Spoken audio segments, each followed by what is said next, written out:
Добрый вечер, дамы и господа. Приветствую на стриме. Это еще не совсем E3, насколько я понимаю. У EA типа за день до самой E3 всегда конференция.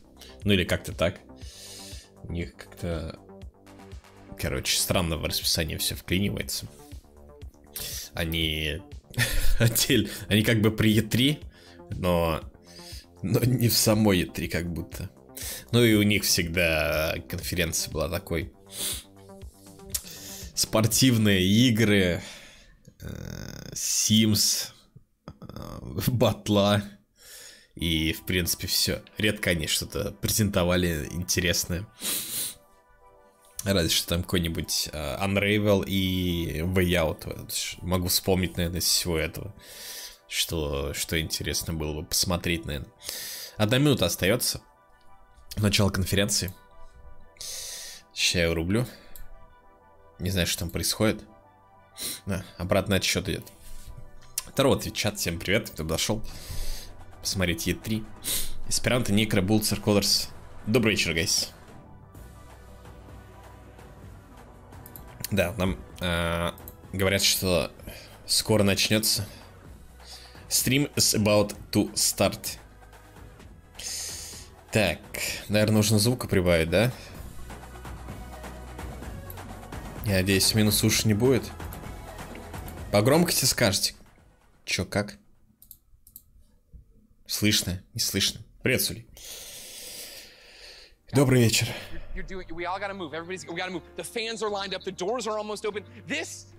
Сега, двигайтесь. Спасибо, Сули, за 16 месяцев подряд. Спасибо большое.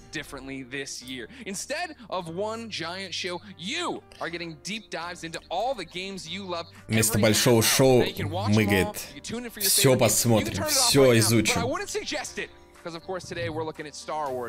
Может, говорит, даже, говорит, вырубить, но мы сегодня увидим Star Wars, новые Apex, FIFA, Madden.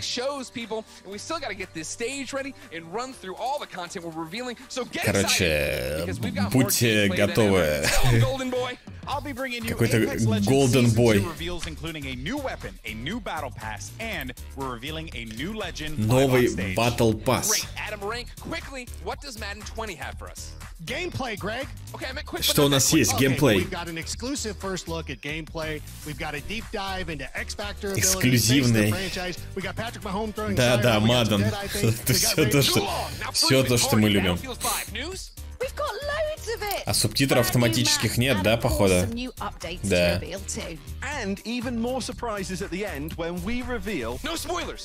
Никаких, говорит, спойлеров. Через 3 минуты. Золотой мальчик, мы тебя возвращаем. О, FIFA 20.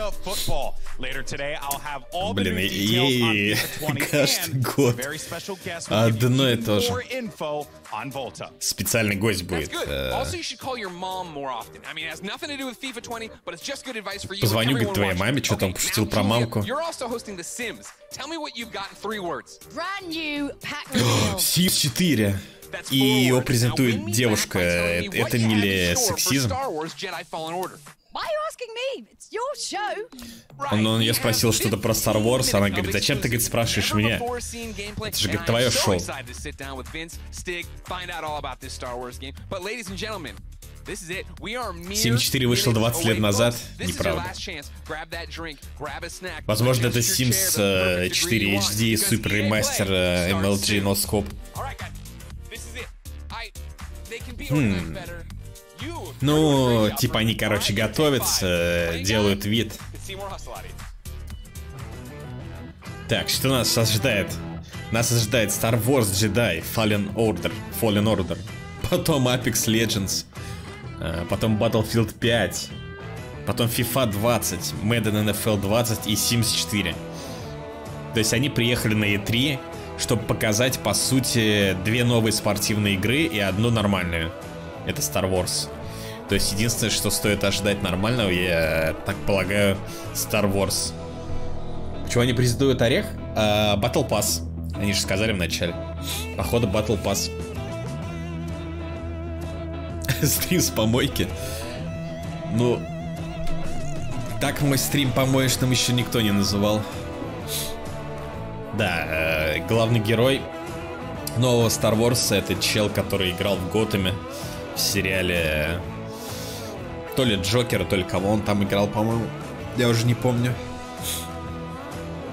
Почему они презентуют Sims, вот что более интересно.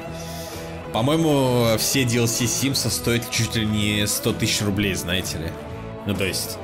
Так что, возможно, к этому добавится еще штук 20 DLC. Да, Джокер... Там, короче, сюжет же был в стиле... Он Джокер, но не Джокер. Потом появился настоящий Джокер, его брат. Я Готэм просто дропнул смотреть. В сезоне на 3-м, наверное, или когда. Из-за клоунады полнейшей. Вообще, я не знаю, как Apex все еще жив. Как он себя чувствует. Потому что он стремительно начал терять свои эти позиции. Странно, что нет Энфома. Ну, то есть, игра тоже умирает постепенно. Если уже не мертва вообще. Могли презентовать какой-нибудь DLC, не знаю, или там новый какой-то контент, чтобы люди вообще играли в нее. 20к зрителей у Орех. Ну вот да, у него где-то так примерно туда-сюда держится. Неинтересные игры презентуют ей. Ну я же говорю, вот одна, в принципе, нормальная игра. Непонятно, почему здесь Battlefield 5 присутствует. По какой причине, что они... Короче, смотрите. Игра, DLC, Battle Pass для игры, DLC, видимо, новая FIFA, новый Madden и опять DLC. То есть, опять же, 3 игры, 2 из них, которые спортивные. Здорово всем, кто подошел, гайс. Адуван, Макамакафон и остальные, кого я мог пропустить, пока болтал. Добрый вечер. Это такая разогревочная. Через 10 минут нам будут показывать Star Wars. Я могу честно признаться, никогда особо не был фанатом Star Wars. И ни одну игру по Star Wars я не проходил. Мне как-то вот они не попадались. Я смотрел на кассетах, по телеку Star Wars, естественно. В то время. Но то, что сейчас творится с Star Wars, По-моему, это очевидно, что люди просто выкачивают бабло из фанатов, из фан-базы. Причем активно очень. Марафон Котор. Ну такое. Star Wars никто в России не играет, да неправда. У Котора сколько фанатов, да и вообще у этой серии. У старых. Тот же Battlefront как хайпели. И в России в том числе. Ну и у русскоговорящей аудитории, наверное, будет правильно сказать.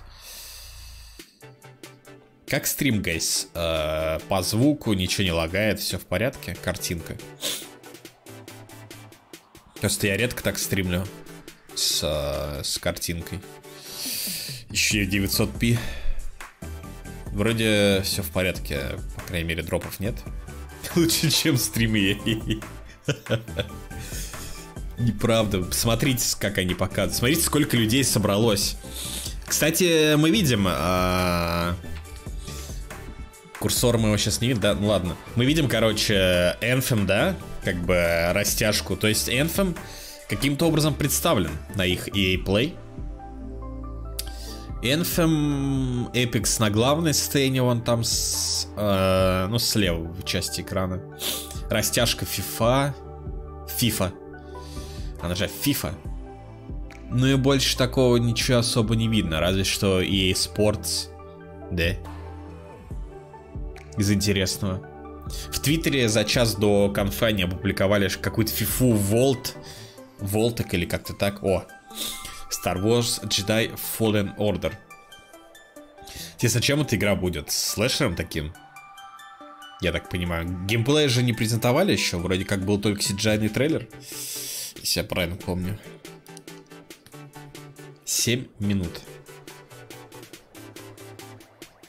Вот Тум Симсик. А вот и целевая аудитория Симса подъехала. В виде 3% от стримов. Возможно, Sims приносит им очень много денег. Поэтому до сих пор... Вот, когда 4-я часть вышла, Рэндалл, ты, например, знаешь, в каком году? Сколько уже лет ей? Типа они до сих пор продолжают выпускать DLC к ней. Получается. Кто-то в курсе? Чат. Между 1992 и 2019. Это очень большой промежуток. Новые дополнения сейчас выходят с 2014. То есть 5 лет игре. И они везут 5-летней игре на конференцию E3, чтобы показать на большой сцене и рассказать об этом. Не знаю, странно. Вообще только первый Sims играл. Я играл в второй и в первый. И все. Я уж вам рассказывал эту историю на стриме, как я однажды ходил устанавливать однокласснице Sims. Я пришел устанавливать, у него был лицензионный диск, оказалось, что это DLC. И ей нужно было покупать еще оригинальный Sims. Но это была реально установка. Без всяких подробностей, если что. Во все играла, ну ты ж девочка еще. Долго устанавливал. Нет. Когда мы поняли, что,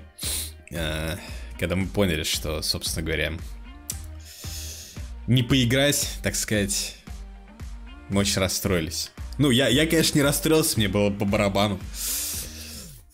Я туда не за этим пришел.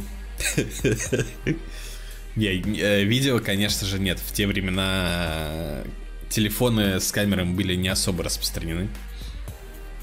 Другим одноклассникам-спортсменам. Не, одноклассники-спортсмены установить могли разве что бутылку с пивом в подъезде на окошко какой-нибудь. Обычно вот такой спорт у нас был в то время. Норм мне использовали эти реальные установки. Ну, я хоть в чем-то был полезен.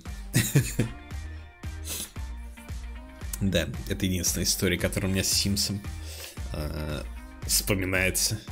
Не знаю. Но тогда много играли. Сейчас реально, по-моему, только девочки играют в Симсы. А что там по времени получается? 30 минут будет... 30 минут будет Star Wars. Короче, по 30 минут все, да? Каждый кусок. А что они будут рассказывать про Apex 30 минут, мне интересно. Что там можно рассказывать? Лучше бы, не знаю, 15 минут Apex показали бы, 15 минут Anthem. Мальчики тоже играют, и даже взрослые мужики на ютубе куча таких.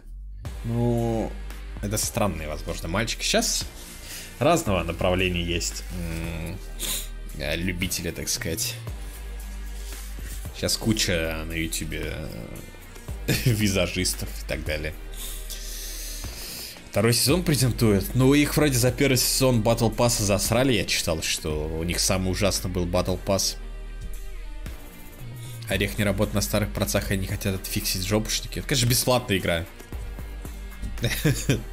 Типа, зачем им что-то делать? К тому же он чисто в Origin, отзыв ты не оставишь. Я рад, что на метакритике.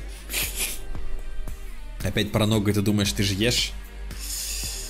Пора взрослеть и становиться не впечатлительным человеком. Я бы сказал скорее, фу, опять про конфу и ей. Я же ем. Вот так точно. Приятного, да. Приятного аппетита всем, кто ест. Я часть Симсов довольно много играл, создавая Джеки Чана, пытаясь сделать седьмой мастера боевых искусств. Ну, не знаю. Не знаю, что меня заставило бы сейчас сыграть в Sims. Я бы, наверное, и разобраться-то в ней не смог. Слишком сложно. Слишком много функционала. Я в играх-то не люблю персонажей стартовых долго создавать. Ну, типа, выбирать внешность, там, настраивать волосы. Я не люблю вообще вот этим заниматься. Мне не особо по кайфу. Знаю, есть люди, которые готовы там часами стартового персонажа создавать. Именно вот это вот им нравится.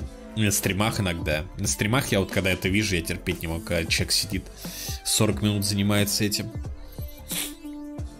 Вообще, прям мне сразу корёшь от такого. Думаю, да когда ты играть уже будешь? Ну, на вкус и цвет, как бы, да. Кому что. Кому-то хочется супер персонаж создать красиво. Кому-то кнопочки просто нажимать. А потом надевать шлем и снимать его до конца игры. Ну, типа того. Эпичный стрим Мэдисона по NBA. По-моему, много кто создавал себя в NBA с этим... с фото режимом, да? А, кстати, почему в этом году нет NBA? То есть есть FIFA, Madden, а где NHL? NHL. Как это так? Только две спортивные игры? Или они так будут мимолетом просто трейлеры показывать? А видно, что в USA конфа, да... Время, говорит, пришло. Рад вам представить. В этом году что-то будет по-другому. Каждые полчаса мы глубоко нырнем в игры. Все изучим. В Apex будет новое оружие, новый мод и Battle Pass. В Battlefield 5 будет много новых карт. В FIFA можно играть будет как-то по-другому. Какой-то X-Factor Abilities, это, видимо, про Madden. Несколько новых сюрпризов и, конечно же, несколько моментов. Да, Star Wars. И эксклюзивная премьера. Вы ничего этого не видели до этого. И смотрим на Star Wars. А можно быть чуть менее экспрессивным. Тогда его никто не запомнит. Блин, какой-то слишком школьный этот герой. Если честно. Ну, они заставили всех... Они заставили всех стоять просто. А, смотрите, есть VIP-места. Это Грег Миллер, и мы поговорим о Star Wars. Поговорим о Star Wars, да. Я так долго ждал, чтобы что-то услышать о ней, и не могу поверить. А вы можете поверить? Да. Винс Ван Пелла, короче. Короче, сейчас выйдут челики и расскажут вам, ответственные за разработку Star Wars Jedi Fallen Order. Здравствуйте, да. Как дела? О, давай обнимемся. Да. Бля, что? Он обдолбан, может быть? Они делают Star Wars игру. Звездные войны. Чуваки, добро пожаловать на EA. Спасибо. Как же приятно нас встретили. Может быть, расскажете об анонсе самой большой игры в вашей жизни? Без сценария. Нам не нужен сценарий. Так клево быть здесь. Это E3, Звездные войны. Envisioning for years to see it come to life and be able to show you guys 15 minutes of gameplay today. Короче, мы готовы вам показать 50 минут геймплея сегодня. Не отредактировано. Все не могут понять, что это будет. Они ничего не знают. Что произойдет? О чем эти игры? Это синглплеер игра. Экшен-адвенчура. 15, ну может быть 15. После эпизода 3. Я не разбираюсь в Star Wars, guys, мне тяжело будет. А что вообще мы видим в игре, если...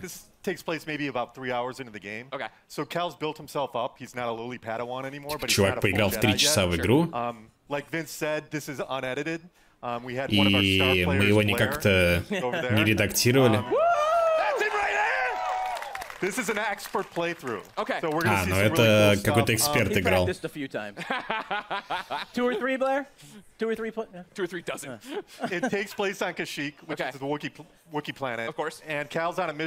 вот он играл? Кашик, я не знаю, что это.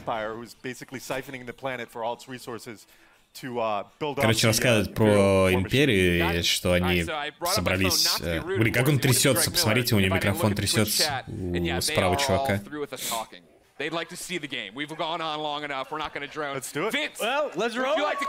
Хотим, говорит, увидеть игру, давайте посмотрим.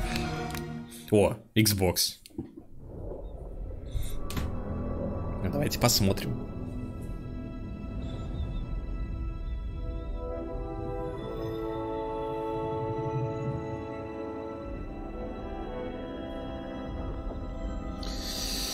Начать путешествие. Press A.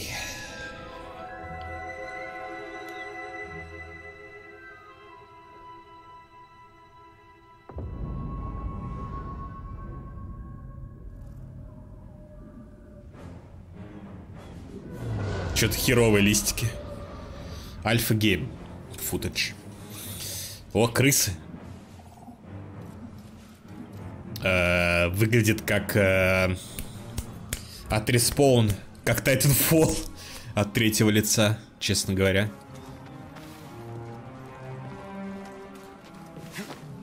Да, и локация почти та же самая. Но чуть получше, чем... О, можно будет кататься, как в Индиане Джонсе какого-нибудь. О, бля, я же пошутил про Titanfall. Зачем ты бегаешь по этому? Uncharted, да. Зачем ты бегаешь по этим, по бокам? О, это шахтер.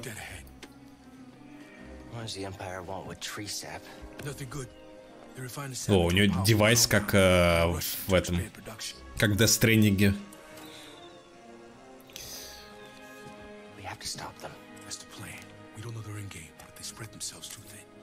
Мыло, да. Прибавить, гайс, громкости или норм? О, это очередной, наверное, мерч, который будут продавать с этим роботом. Use those cutters to create a distraction while you take your lightsaber and free the Wookiees inside. Процентов таким прибавить сейчас. Understood. Watch yourself in there. You hear that? Said he needs my help. Come on, buddy.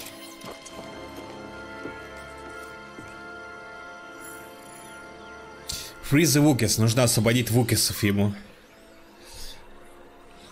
Вуки — это такие пушистые маленькие челики, да, по-моему? Вот, еще раз признаюсь, что я вообще не шарю в Star Wars. Ну так, поверхностно довольно. Не фанат. Чубака — это Вуки. Понял, да? Понял. Не, я думаю, это, короче, есть такие маленькие другие, которые вымершие. Я их перепутал. Так, можно мечом подсвечивать, смотрите себя. Это Ивоки, да, я с Ивоками перепутал, сорян. Кашик, Imperial Refinery. Меч — это фонарь, да? Может быть, он заказал его с eBay. Это не настоящий меч. Откуда у него сила вообще? Новые джедаи появились? Джедаи же вымерли. Больше нет силы. Как он умеет мечом управляться? Да.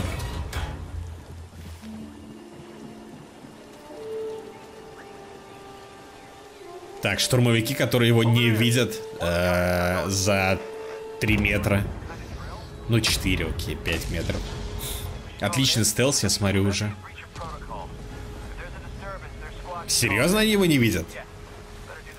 Серьезно? И даже сейчас не видят? Ладно. О, можно... Ну, короче, как в этом. Как в Которе, по-моему, да? Можно притянуть. Непонятно, как... Замедление времени. Непонятно, какой это элемент геймплея. Но на какой стадии игры у тебя все будет это прокачано. Он еще с геймпада играет, кстати. Видимо, на Xbox. Поэтому столько мыла.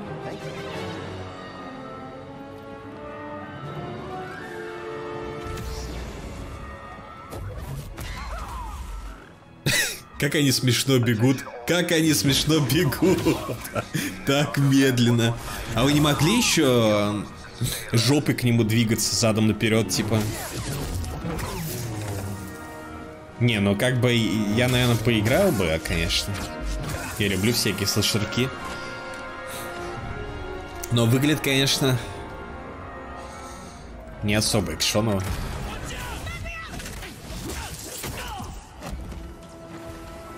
В 4К за базовую версию нет, за 4К бы не стал, конечно же.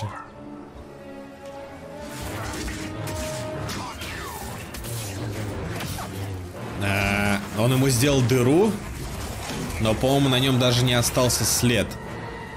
Или остался. Боевка, кстати, ну, как мы все любим. Таргет можно брать. А-ля Dark Souls, парирование, блок, все дела.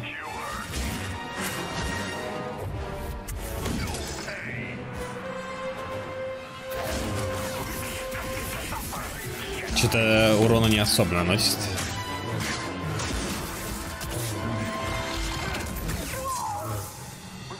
А казнь? Казнь нет? Похоже, как ты заблокирован. Сейчас, говорит, исправим.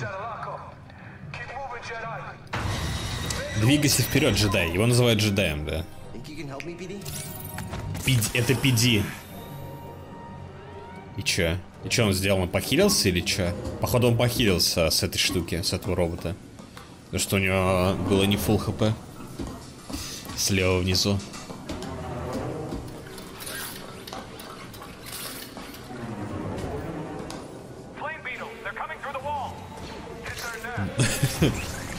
А вот и пчелки.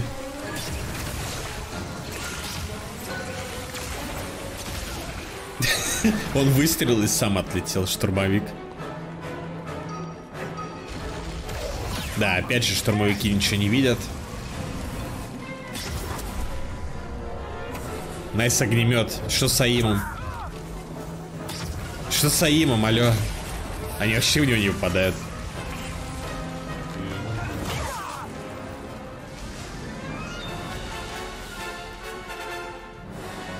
И под такую эпичную музыку это так смешно, конечно. Ну не то, что смешно, это забавно, точнее. О! Наш любимый геймплей.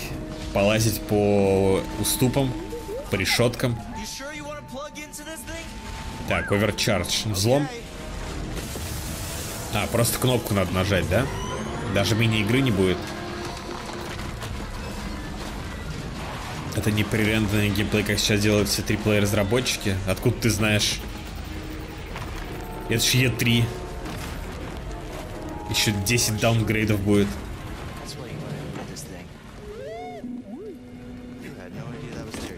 Видно, что можно билд собрать, который ты хочешь. Не факт, что это на Xbox запускают, как в начале было написано. Это жуки-пауки. Опять же, штурмовики сверху не видят нашего джедая. Видимо, у нас мантия невидимости, господи. Он увидел, и какая задержка, прежде чем он начнет стрелять.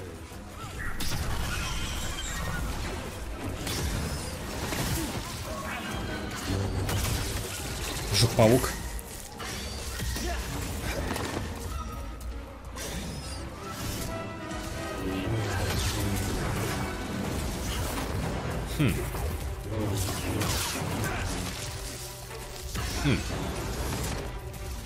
Так, из этого мы узнаем, что пауки сильнее штурмовиков с огнестрелом из этого файта.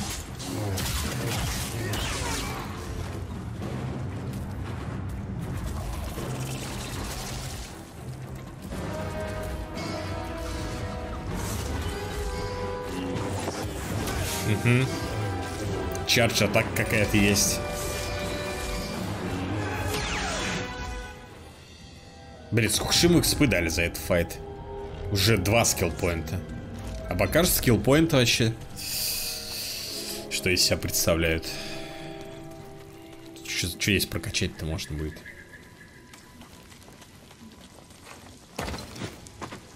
Так. Sense Echo. Журналчики.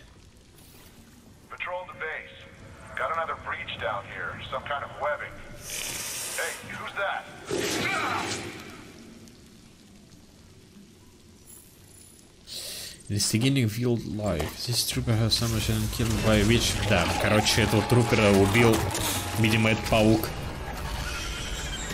Или как будто 20 FPS. Может быть, стрим, или у меня что лагает?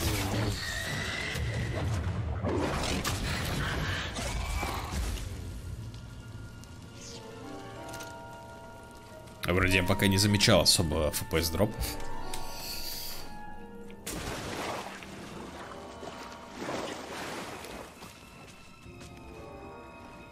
Опять лазить надо по этим уступам. Причем не всегда они интуитивны, я смотрю.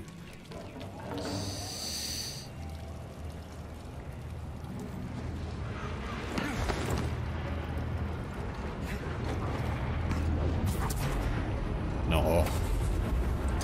Очередная какая-то турбина, которую нужно замедлить. Что он просканировал? Suburbs. Информация какая-то, короче.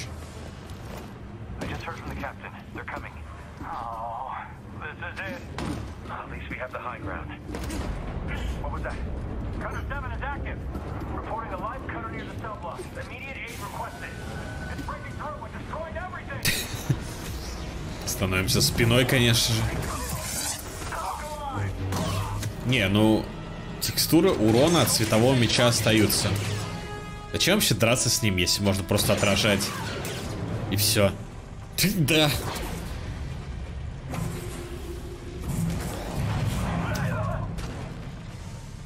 Тратится стамина на блок на отражение. Причем у нее реально там стамина 20% только улетела.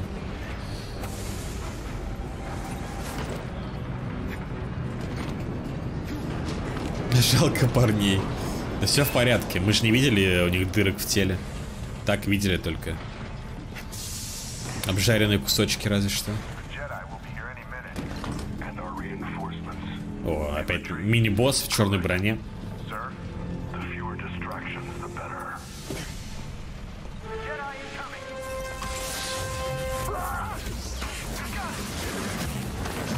Да у него еще 3 хилки есть, так что... А прицела нет, да, я так понимаю? То есть то, что ты отражаешь, оно рандомно отражается? Или что? Я чуть не обратил внимания. Или отражается в того врага, который у тебя в таргете? Причем у нее есть фристайм такой на врагов конкретно.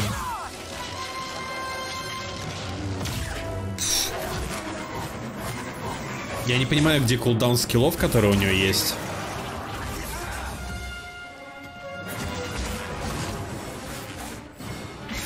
Или у них бесконечный кулдаун чисто от маны зависит.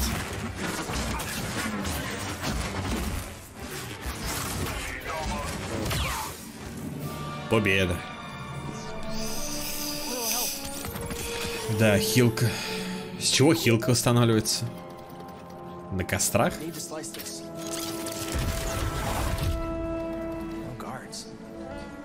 Ему так смешно бегает как-то. Такая походка странная.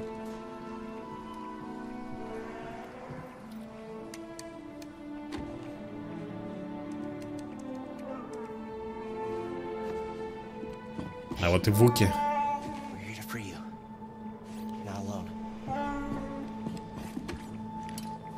Не, такое ощущение, как будто у него протезы, короче, вместо ног, и поэтому он так бегает странно. Feasting is $300.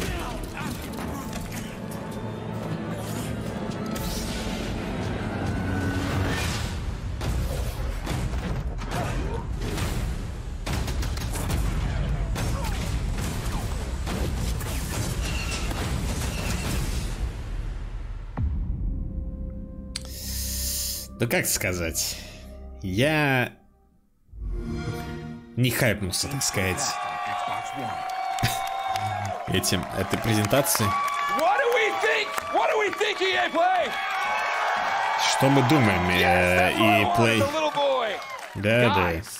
Ребят, поздравляю. Это было клево.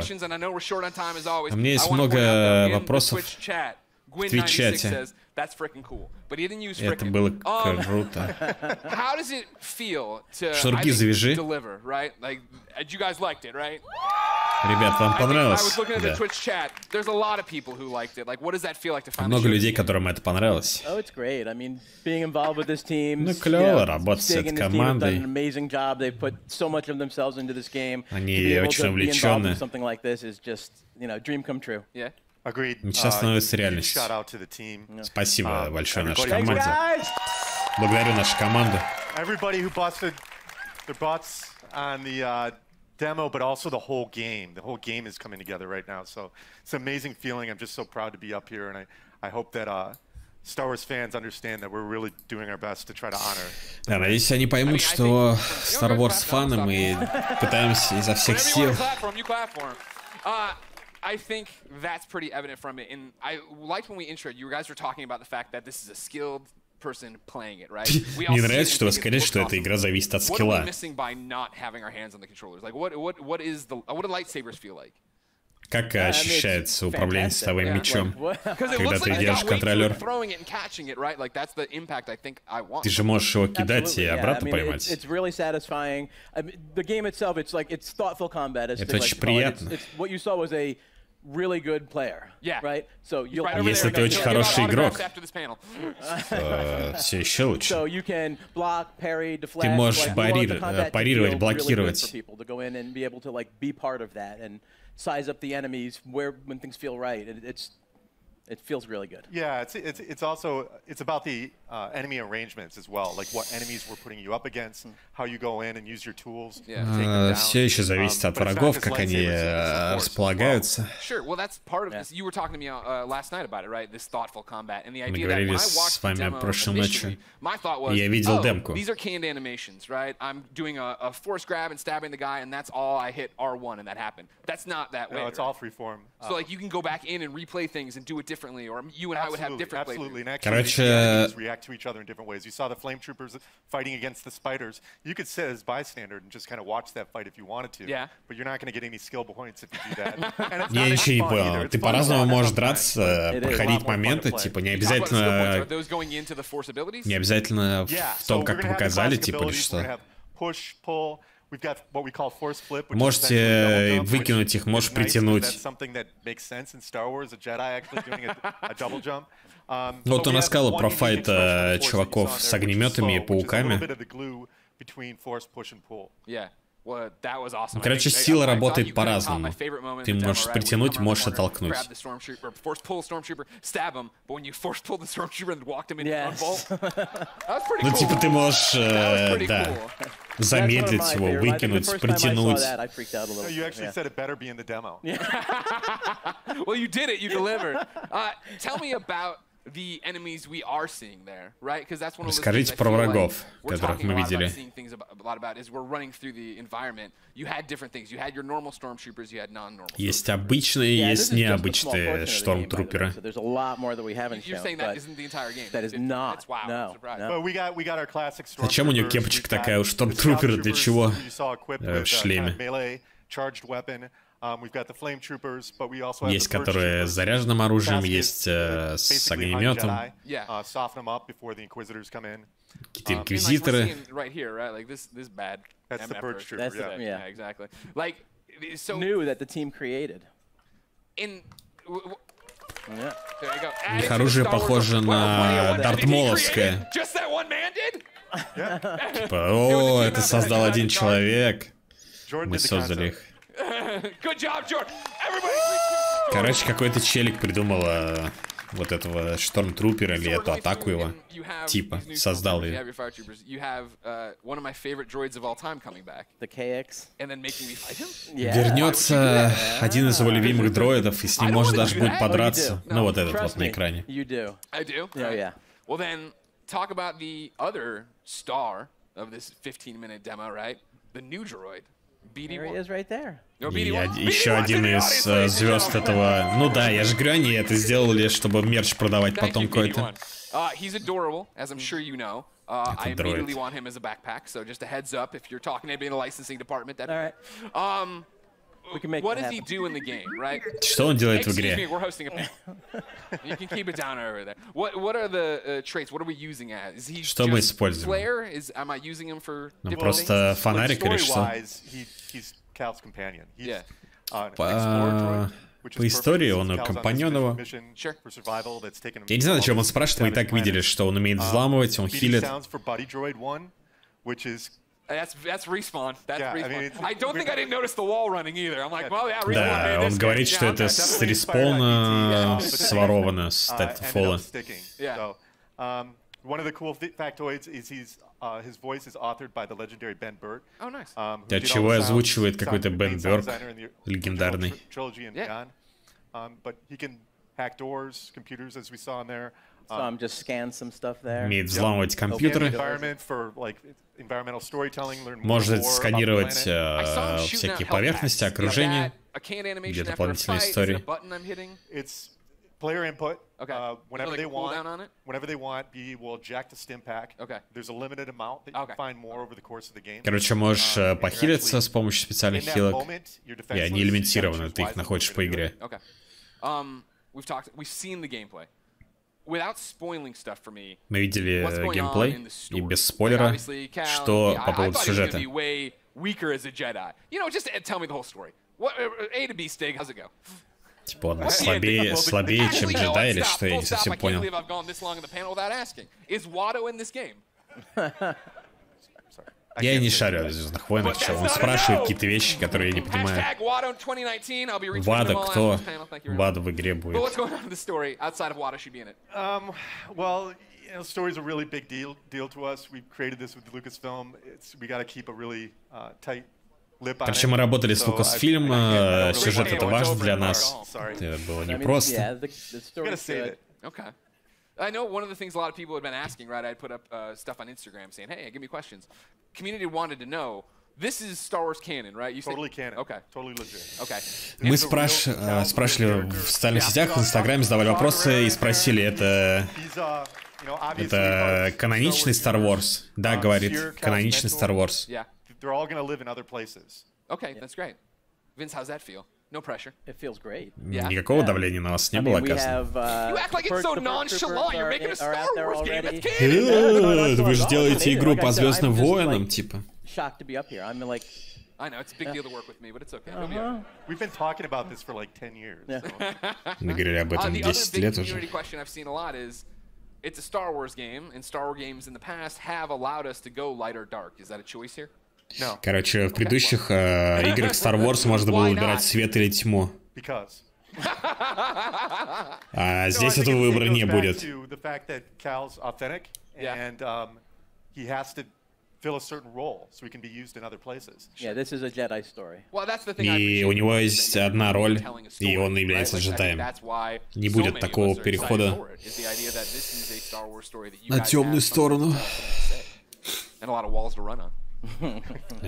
Что-то сказал про то, что можно бегать по стенам. Спасибо, что поддерживаете. Энергия, это супер. Спасибо всем, кто смотрит в сети нас. Отличные моменты. Команда, вы хорошо работаете.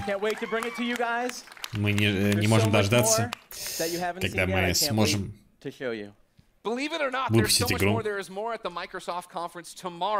Завтра на конференции Microsoft вы увидите еще больше информации. И что он сказал про ноябрь? Типа 15 ноября игра выходит. Apex Legends следующая игра. Надеялся на схожесть с Академией джедаев, в итоге посредственный экшен. Да. Причем даже не будет какой-то интриги с переходом на темную сторону. Грег Миллер, короче, ждите дальше будет приложение. Ну да, такой экшен, я же говорю, просто с Battlefront не получилось. Такие, давайте сделаем как предыдущие игры. Почему они все орут? Почему они все орут? О, хайп по поводу Star Wars. Спасибо Винсенту, что поделился с нами информацией о Star Wars. We're all a little bit too excited here, I'm not gonna lie. I'm Julia Hardy, and a little later on, Adam Freeman and I will be bringing you news on Battlefield 5. Новости Battlefield 5, всем насрать почти. EA is in full swing with gamers getting their hands on all kinds of exclusives. There's a lot to look forward to, starting with our next show, Apex Legends. Новое шоу Apex Legends. Mendes is bringing you the hottest news on Apex Legends Самые горячие новости. We've got info on a new weapon, new battle pass, новое оружие. and a reveal of the 10th legend. И новый герой 10-й легенды или что, я не знаю. Блин, даже никто не хлопает. Даже оплаченные челики, которые сидели на VIP-креслах. Всем насрать на Apex. Ну все, можно вырубать, в принципе, да? Самое интересное показали. Не, ну я бы поиграл. Но единственное, если эта игра выйдет в Origin, она реально может стоить, короче, не 2 косаря, а все 3500. Ну или оплачивать надо будет этот EA Game Pass, или как он там называется, который стоит что-то там 4000 за год, что ли, или 400 в месяц, вроде как. Ремейки делать, а не новый шлак выпускать. А разве EA какие-то ремейки делает? Я не помню ни одного хорошего ремейка у EA. И чтобы они вообще их делали. EA, по-моему, вообще таким не занимается. Они вот каждый год выпускают новую игру и зарабатывают себе нормально бабла. Какой ремейк был у EA какой-нибудь хороший, например? Еще к тому же бы. Я не знаю, конечно, полчаса, что они там будут показывать с этим Apex Legend. Эти новые оружия полчаса разглядывать. Могли бы 15 минут уделить. И новые карты Battlefield. Давайте посмотрим.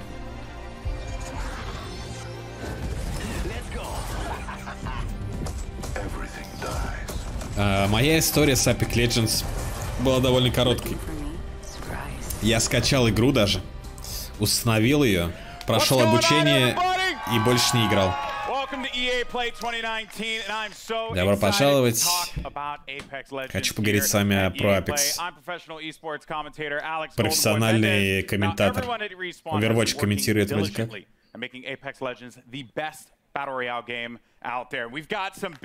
Хотим сделать лучший батл рояль игрой. У нас есть детали, которые вас интересуют. Новое оружие, новый мод. И улучшенный батл пасс. И 10-я легенда. И еще многое другое. Батл рояль, я люблю батл рояль. Я комьюнити-менеджер из Respawn. Косплееры какие-то там. Все 9 легенд сейчас здесь. Как же это кринжово, конечно, это косплей. Какие-то они анимации делают.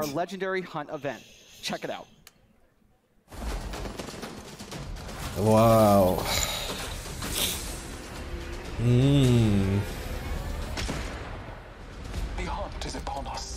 Это что, это типа новый герой или что? А нет, какой-то легендарный охотник ивент.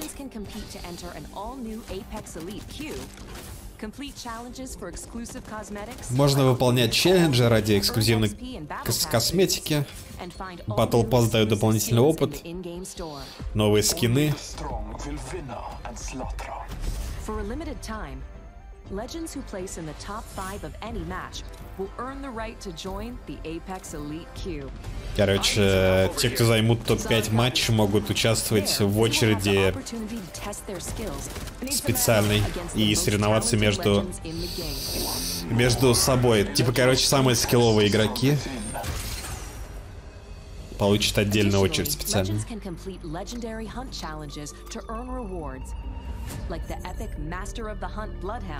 Короче, эксклюзивные скины, да, участвую все это.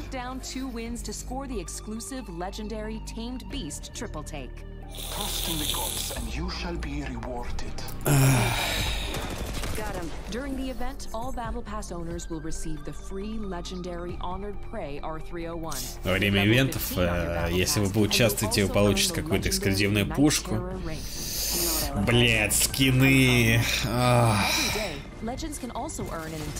Серьезно.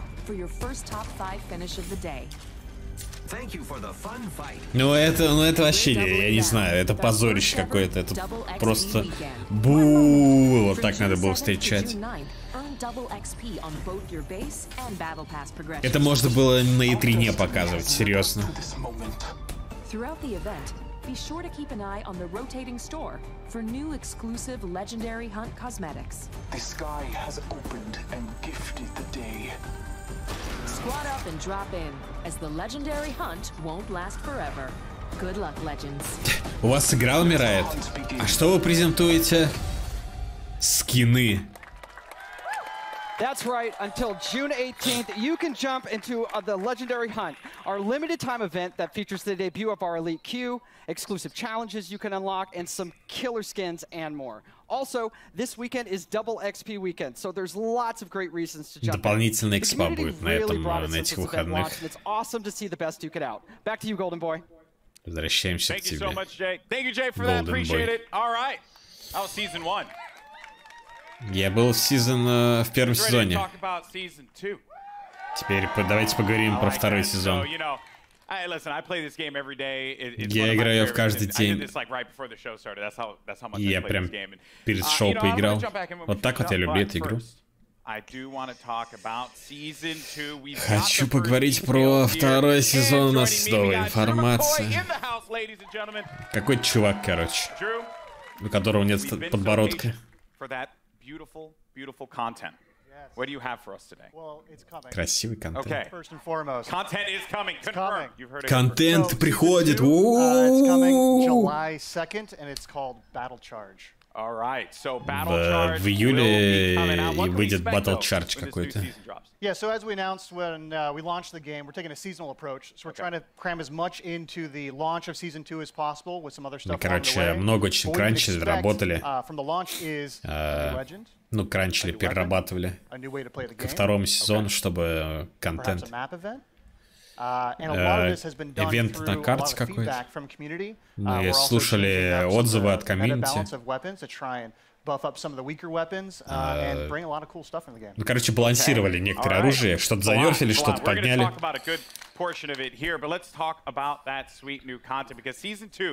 Давайте поговорим о новом контенте. И новое оружие будет представлено. Давайте посмотрим. Это же так интересно. Надеюсь, это бензопила какая-нибудь.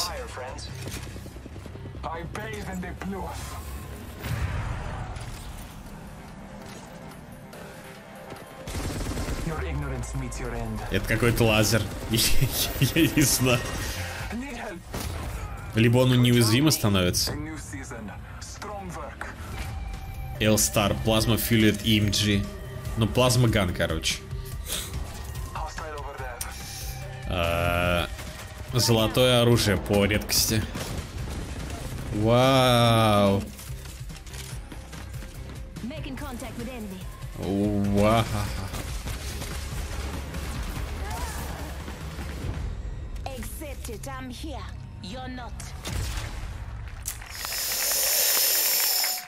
There you have it, the L-Star, man. I remember getting slapped by this gun in Titanfall 2, so pretty excited to see this one make it to the arena. Его убивали этой пушкой достаточно много. Tell me more about its place in the entire weapon loadout for Apex. Расскажите о ее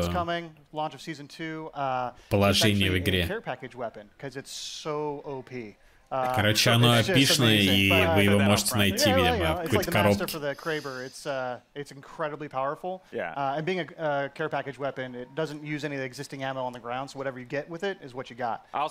Оно не использует ни одной из... ни один из типов патронов, которые вы находите, так что если вы нашли пушку с... Сколько у него будет патронов, столько у вас будет всего. Я, короче, задрот, я люблю... Что он сказал, он любит? И что это будет значить для меня?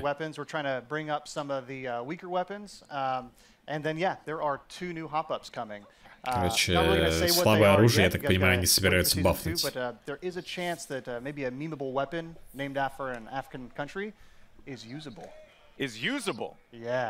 Какое-то мемное оружие у них было, и теперь оно станет полезным. Я уже со слезами вспоминаю предыдущие конференции Electronic Arts, где они показывали, просто выходили трейлеры, где выходил челик, показывал трейлер FIFA и так далее.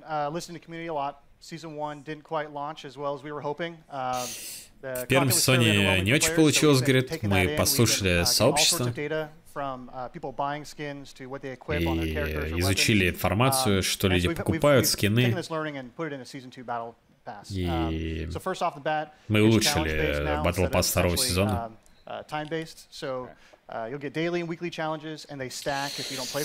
Будут временные челленджи. Ultimately, this does mean leveling to level 100 is a lot quicker than in Season 1.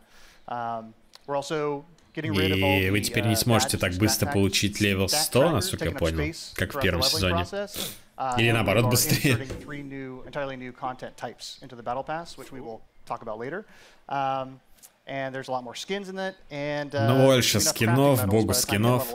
To craft your very own legendary of your choosing. All right, I like that. Okay, a lot of value for that battle pass. Yeah, that sounds very exciting. All right, and now, you know, we're talking Очень about полезный Battle Pass. It's got some pretty sick skins. What skins do you have for me today? Yeah, so like I mentioned, они заебали про скины говорить. Pretty significantly, you can see that with the Wraith skin, specifically from the Legendary Hunt event. Skины. We got 4 legendary skins in the battle pass. So we have 2 character and 2 weapons. So for Caustic, he's got the Prince of Darkness skin. And for Octane, we're doing the Вау, да это же скин в игре бесплатно. Давайте полчаса поговорим про скины. Про целую одну новую пушку. Oh man, do you see that? By the way, do you see? That's sick. It's sick. That looks insane. That looks insane. All right. Now another question that the community is having, they're just dying to have answered. New ways to play. Elite Q was awesome. Yep. I think it's like one of the coolest additions for Apex Legends. Пати Q, я так понимаю, они говорят. When we designed Apex Legends, we really wanted it to have kind of a competitive core to it. This is a game that's meant to be played Когда мы over создавали hundreds of hours Apex, and мы mastered, хотели really соревновательно deep сделать learning игру. experience. And so the Elite Q is our first step towards getting to a higher competitive stage. Okay. And so Season 2, I'm really stoked to announce we have a ranked mode coming. И у них появится соревновательный режим. So, ко второму сезону. 6 тиров будет, 6 разных категорий. Don't worry, we'll be in Wood Division together. Yeah, you and me, buddy. Yeah, that's Wood. what's up. Wood 3. Wood 3. Yeah, 6 лиг, можно сказать. So it goes from bronze all the way up to Apex. Начинается с бронза. Special matchmaking for each of the tiers. Короче, примерно как у Overwatch, плюс-минус. Форчика на какой конфе будет? PC Gaming Show, наверное, не знаю. Что-то как-то не очень... Да, ну, я не знаю. Достаточно было минут 10-15, но не полчаса.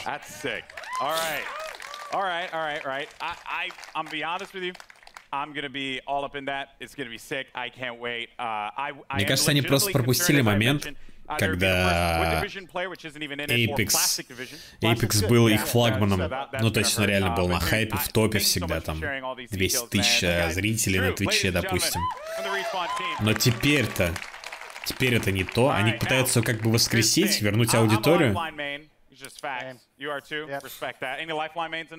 Какие-то мейны они там, я так понимаю, какого-то героя.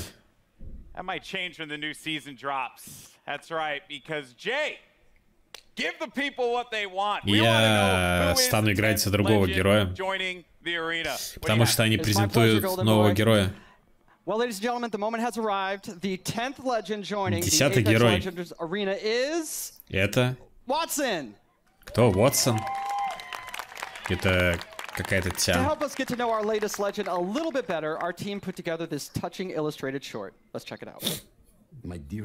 Хотя опасно говорить про Apex, что это Тян. Возможно, это не Тян. An hour ago, you cracked the equations necessary to power the force field. You showed me up tonight, my magnificent daughter. And I couldn't be happier or prouder of that. Причем говорит с акцентом, челик.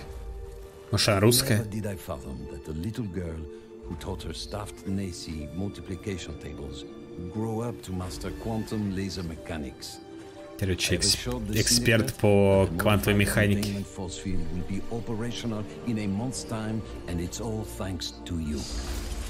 Она что-то создала. Говорит, спасибо тебе за это. Trying to hold on to Mon Bébé a little while longer before he loses her to a daughter. But I do see you. I see the strong, brilliant, wonderful young woman you've become. And I know when the day comes that I'm no longer with you, you are going to be just fine. The game will be brilliant because you are brilliant. Это, блядь, дочь Торбьорна. And will do anything she wants. Бригитта в Апексе. Because she is the smartest woman in the frontier. Je t'aime de tout mon cœur. Pour toujours. Это французский? Папа. Да? Или чё? Почему? Зачем она носит этот ужасный капюшон? Это ублюдски выглядит. Ladies and gentlemen, Watson joining the arena, and joining me now, we have the three gentlemen who brought her. Нет, Dark Souls сегодня не будет. Dark Souls пройден вчера. Thank you so much for joining us here. Wow.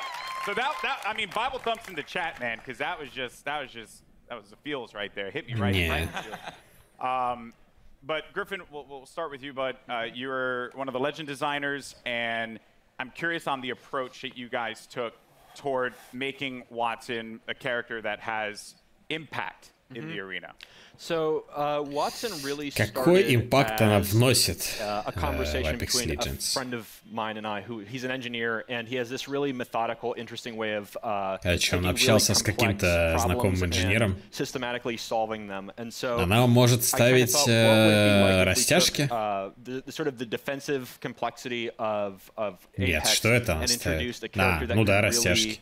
Что сегодня поиграем в названии стрима. Все есть. You can survive the really aggressive third-party meta, all of that stuff. So the idea behind Watson really is that if you plan and you sort of adapt to the environment, you really know the map, and you work closely with your team, that you can really create these strong defenses. Короче, это defensive герой, и если вы хорошо умеете планировать свои команды, то вы можете обложиться всяким дерьмом, типа растяжек, и все. И никто вас не убьет. Пытаются разнообразить мету, где, видимо, все просто воюют, бегают. Она ставит туретку, я так понимаю.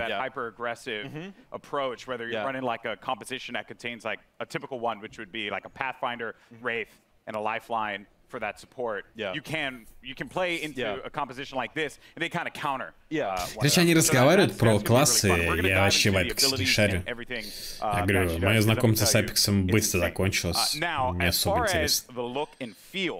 My favorite part about Apex Legends is that the characters, the legends themselves, they stand out. When you're looking from far away, you see the silhouette, and you know exactly who it is that you're about to engage with. What were some of the complexities in bringing a character like Watson to life? Yeah, so it's a collaborative effort. Нихера модный чувак. Sam, animation department, everybody kind of works together. We were given a specific set of skills that she would be using, abilities from Griffin, and that's kind of all we had to go off of. Это татуировка дерева? He did a great job of like bringing it all together, giving her a sort of a grounded aesthetic.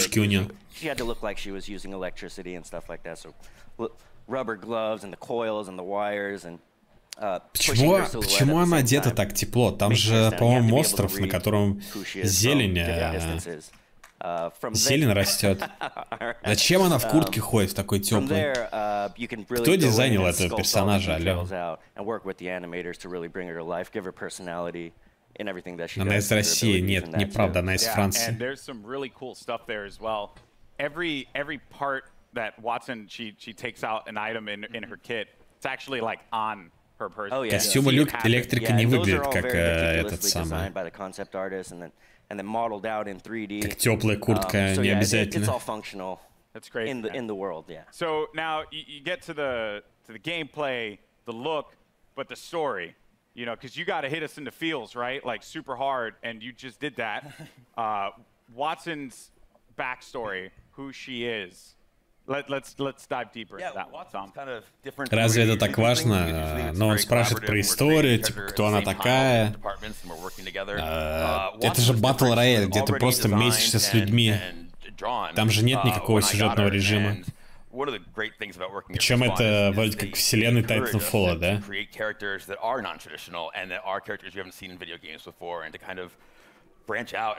Это то, как они придумывали. So Watson is a very different character than I've ever seen in a video game, at least. And everything is. Но он, естественно, рассказывает по истории, якобы. Таких вы еще никогда не видели в видеоиграх. And now, it was something that kind of stuck out to me. So, am I correct in assuming that Watson played a big role in Он вроде не ген, типа би, или может гей, и это никак не влияет на геймплей. Типа она повзрослела именно на арене. Но, видимо, сам режим это арена называется, или карта, я не знаю.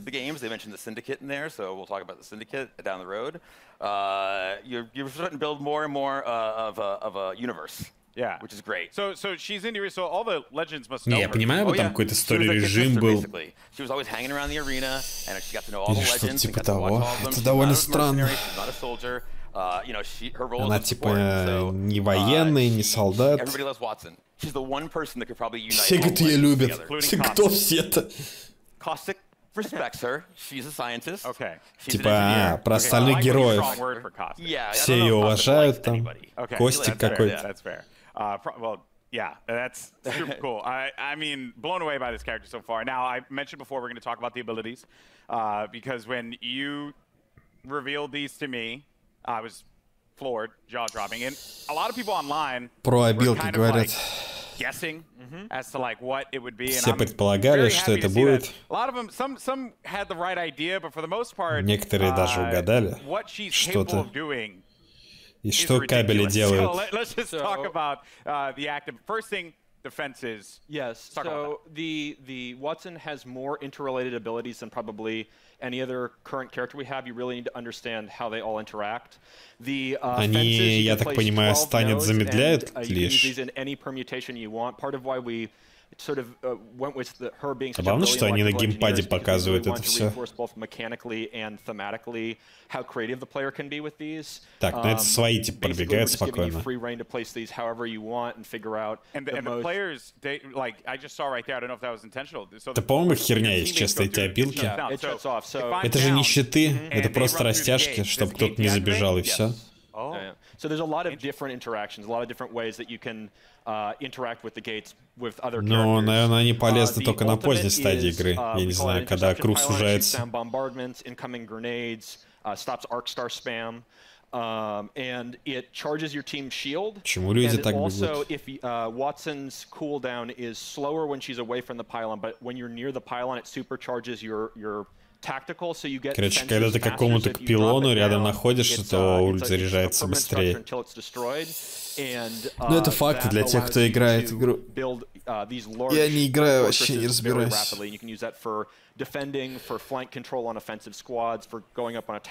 Ой, какой Resident Sleeper, конечно, это. Верните Star Wars обратно.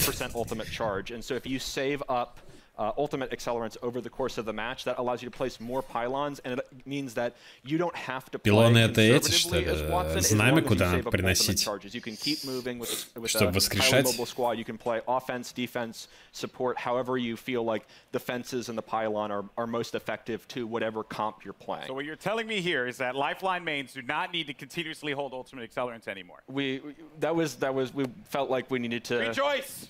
Что-то там про Lifeline я не понял everyone's вообще. like really mean to me if I don't like use the ult accelerant. It's not fair. Oh wow. So that is ridiculous. There's also when they cross the fences, you get pinged as well. Oh yeah. So if any enemies cross through the fences, it pings your entire squad. So there's a situational awareness element to them as well. Wow. So if you know, so this is why like she grew up in the arena. If you know where all the choke points, the entrances, the exits are, you can set up fences there, and you'll know exactly when an enemy crosses. I'm even thinking about like compositions and how like it could work out. You know, maybe for any Gibraltar Я знаете, что хочу, короче, пойти почитать Твич-чат, что происходит сейчас на Твич-чате, когда они презентуют это говно. Сколько там Resident Sleeper'ов спамит? Как это скипнут? Видимо, никак. Ща, хочу посмотреть Твич-чат. Блин, у меня вообще чат. 2 сообщения появилось за 10 секунд. Люди пишут, что представьте себе хейтить бесплатную игру.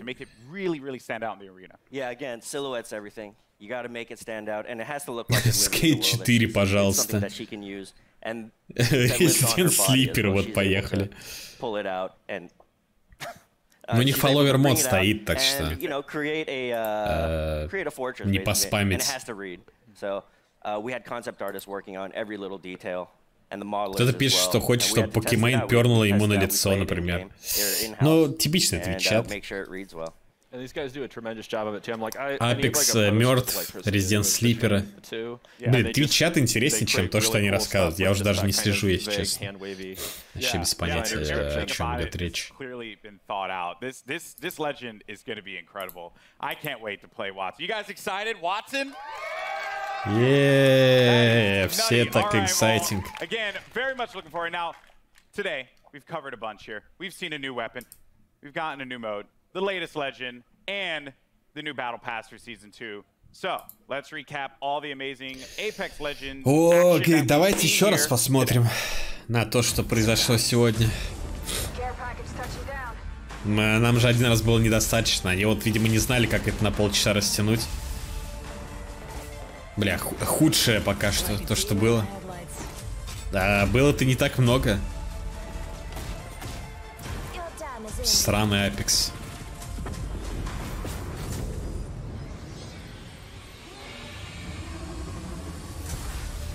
Надеюсь, она больше статистика не получит. Больше на Твиче. Что это было? Какая-то большая штука в глазу. Let's just say this. We got perhaps a couple of big things coming into Kings Canyon to start of season 2. Похоже, какие-то штуки произойдут во втором сезоне. Следите в следующем месяце и узнаете. Не могу, говорит, больше тебе рассказать. Нечестно. Вау, Apex Legends сезон 2.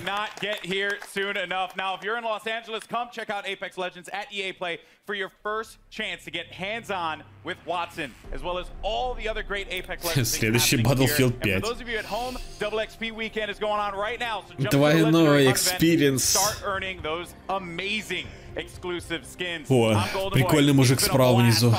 Очки у него клевые. И усы, и волосы, и кепка. Вот это было смешно. Какой же говнище. Жесть. Блин, дальше Battlefield, FIFA, Madden. И все это по полчаса. Не, я так понимаю, конфу и я, наверное, не буду полностью комментировать. Это невозможно. Причем они неправильно поставили. Они поставили Star Wars, самое интересное в начало. А потом по нарастающей говнецо. И еще Sims в конце. Все рофлят, короче, с Battlefield в Twitch-чате, я смотрю. Достаточно. Всем смешно. И постят смайлы Hot Pocket. Злой синеволосый женщины. Как, не все, но много кто.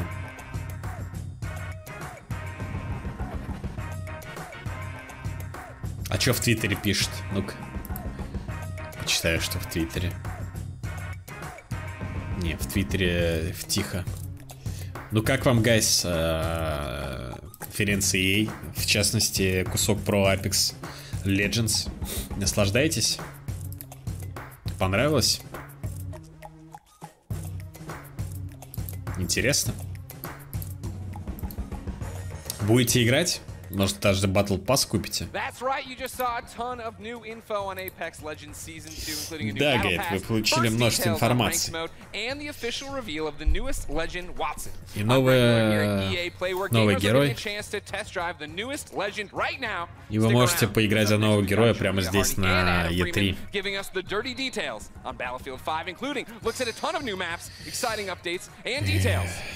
Блин, а разве не пора презентовать новую батлу уже? Почему Battlefield 5 еще жива? В Apex не играл, но осуждаешь. Уже покупаешь Battle Pass. Найс. Они правильно, значит, сделали. Фанату, возможно, интересно. Так игры не осталось фанатов, я так понимаю.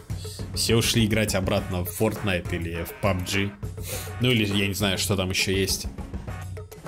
В другие игры. Видимо. Лучше бы, блин, Anthem показали, я не знаю. Вот реально, 15 минут Apex, 15 минут Anthem. И было бы еще лучше. Но я не представляю, что они будут полчаса рассказывать про FIFA. Да и про батлу тоже. Новые карты. Не играл, но осуждаю, как говорится.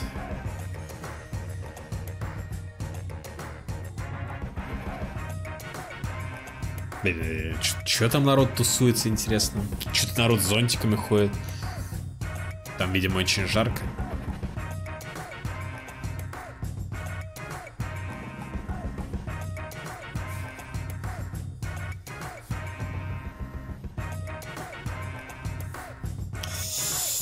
3, 2, 1.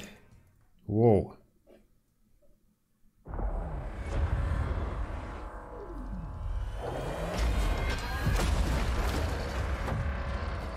Угу.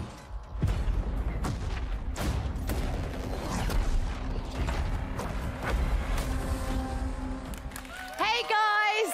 Hey, welcome to the Battlefield 5 show live from EA Play in Hollywood. Let's hear it!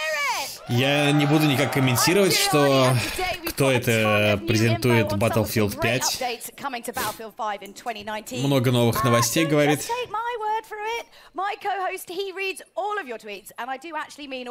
Я не знаю, мне кажется, все-таки хост должен обладать более приятным голосом, а не вот это. Now, I may be a member of the Battlefield team, but as you know, I'm a fan.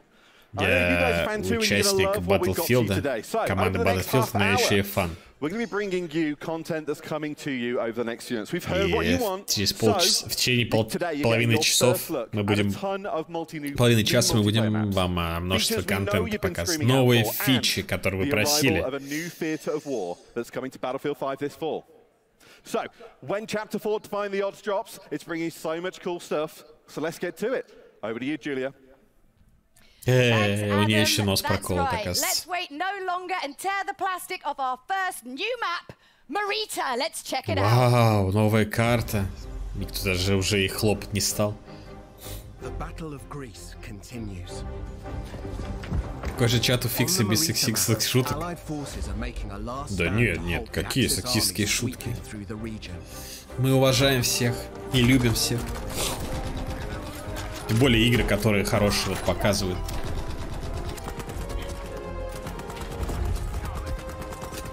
Ну, это Battlefield? Да? Не, у EA, я так понимаю, вообще все говно. Ну, типа, в плане игр. Если они приезжают показывать на E3 новые карты и скины, это просто пиздец, провал какой. And you must fight to hold here or risk losing control of the region. You'll always have tactical choices nearby, with a close proximity to other key locations. Даже современные инди-игры, наверное, выглядят это интереснее. Было бы, наверное, посмотреть про какие-то инди-игры.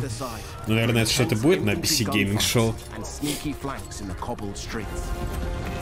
Hills and multi-story homes means unique vertical gameplay. Stay alert in its steep environment as the Battle of Greece rages on. А когда пятая батла вышла? Ладно, я сам сейчас загуглю. Че я спрашиваю? Battlefield 5. 16 мая 2018. Уже год прошел.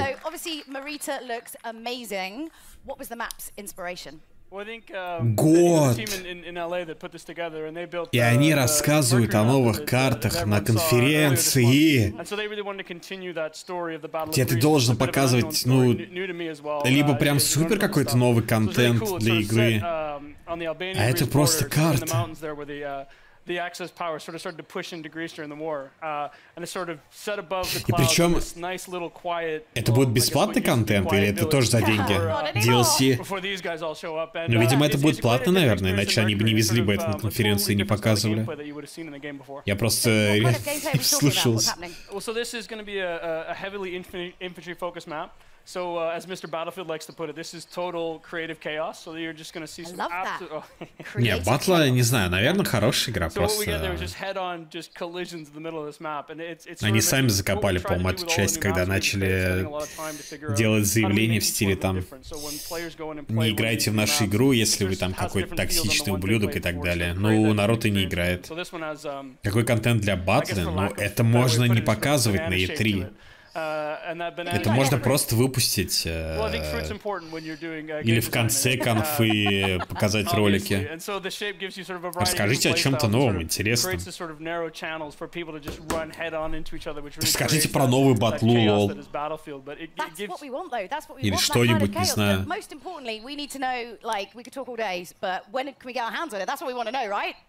Yeah, and I think the great thing for this is coming in July as part of Chapter 4. В июле выйдет, короче. Stay tuned, and I think some people are going to get to play it while they're here today. Ooh, lucky И you. вы All right, можете Freeman, поиграть сегодня. we've stuck up there for no other reason than, well, my own entertainment, has more on Chapter 4 for you. Over to you, Freeman.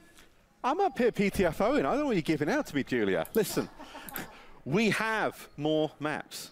So let's deliver a brand new one to you. This is Al Sundan. It's coming in Chapter 4. The fight moves to the North African desert in a vast new map for Battlefield 5, Al Sundan.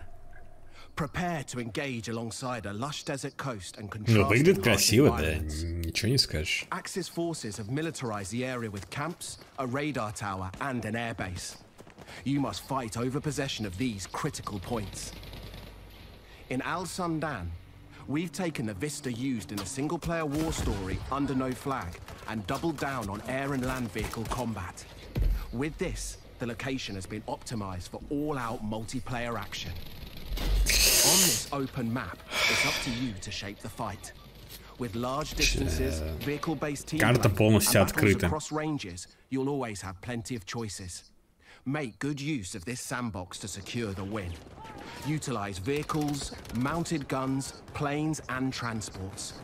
Capture the strategic airfield to dominate the sky, or engage in fast-paced infantry battles in tight interior areas. Неужели этого ничего не было в предыдущих картах? Battlefield.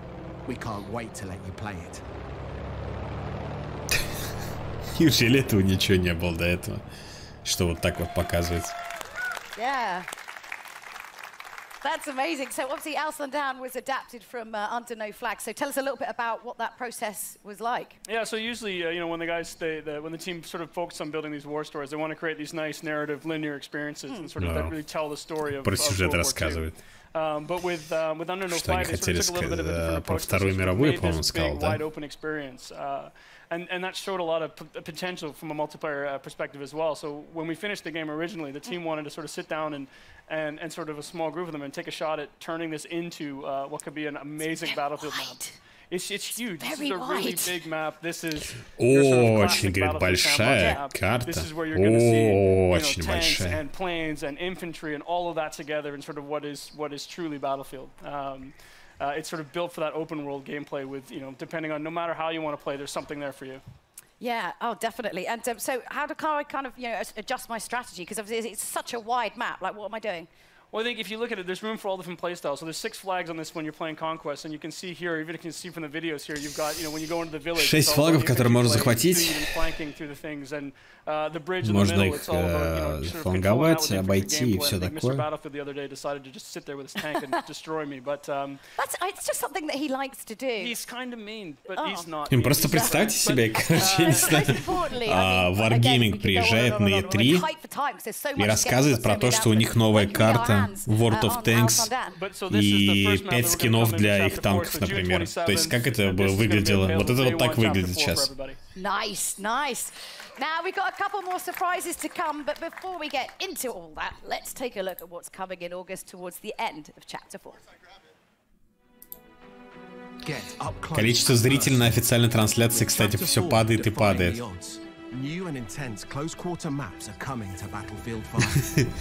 Когда я открывал хотя бы на Эпиксе, было 90к, а сейчас 70к.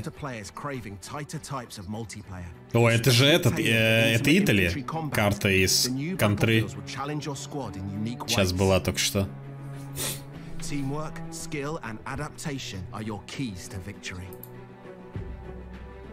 Это же та самая Италия. Fight through an explosives production facility in Lofoten Islands and unseat the Axis occupation in Provence. Ну ладно, хоть на Италии можно будет поиграть.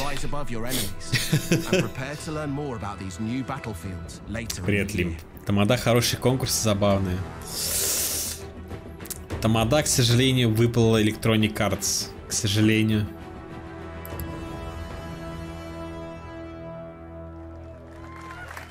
Всего лишь. Let's break down these new maps. Ryan and I are joined by Mr. Mr. Battlefield himself. Мистер Battlefield здесь какой-то чувак, я не знаю, кто это.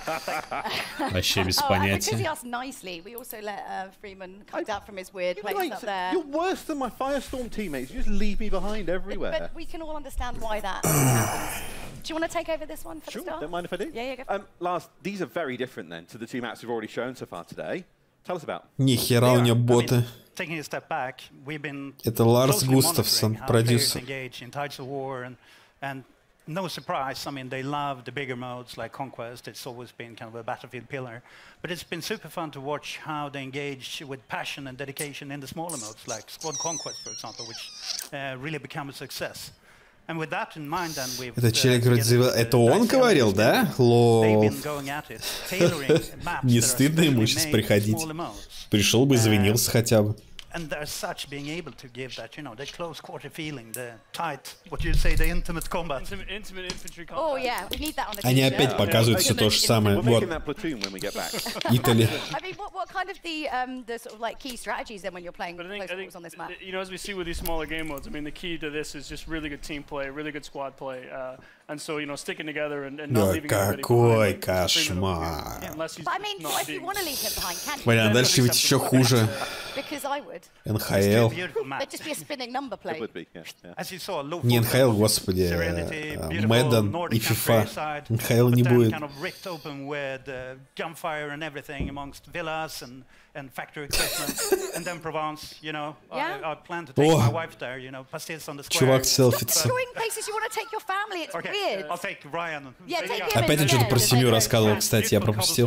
You know, lots of good flanking routes, and it's the smaller maps really allows you to master every inch of it. So it's really about, you know, knowing your battlefield. Короче, говорит, что разные карты, и на разных картах можно по-разному воевать. Где-то близко друг к другу, где-то издалека. НХЛ не удовакали? А, не знаю, это спортивные игры для меня все вместе. I mean, just Battlefield or... Let's not delve. Big community features we've announced this month. Increase the max rank. Private games. Let's talk max rank. What can you tell us? Let's talk max rank.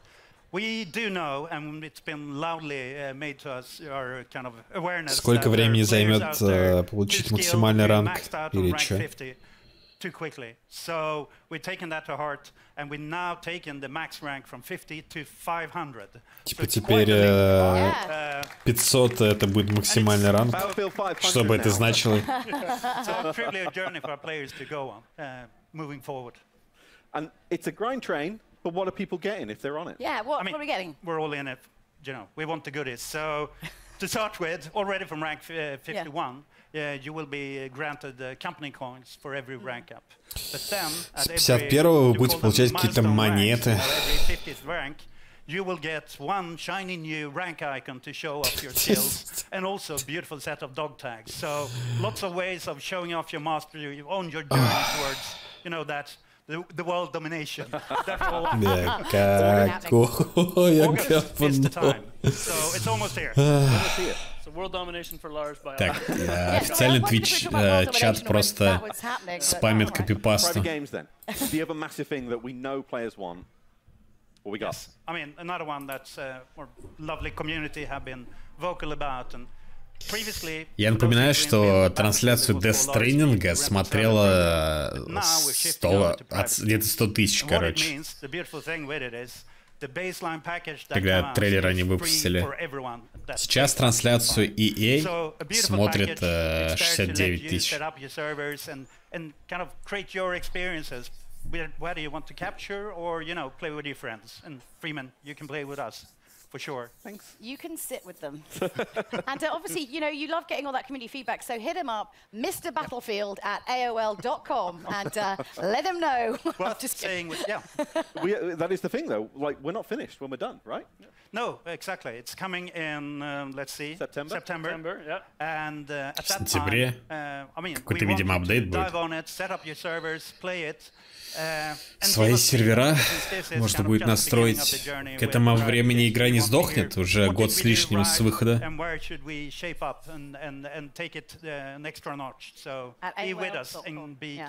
Okay, well, Lars, Don't tell Ryan, but you know you're my favorite for this. Thank you very much for it. Do I still get to We've got more, though, Julia. We've got more.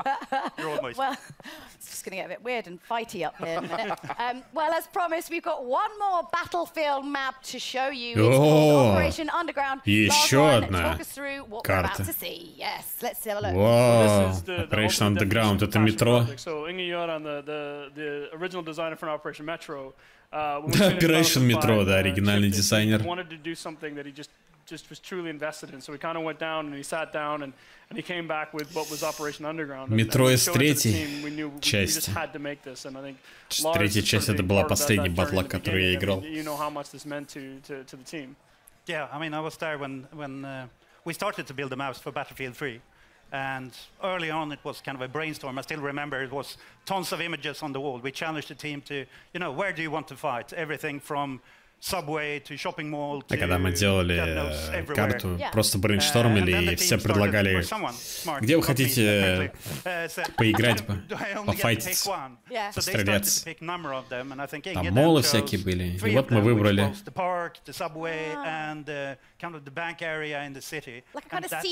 И про метро в том числе было предложено.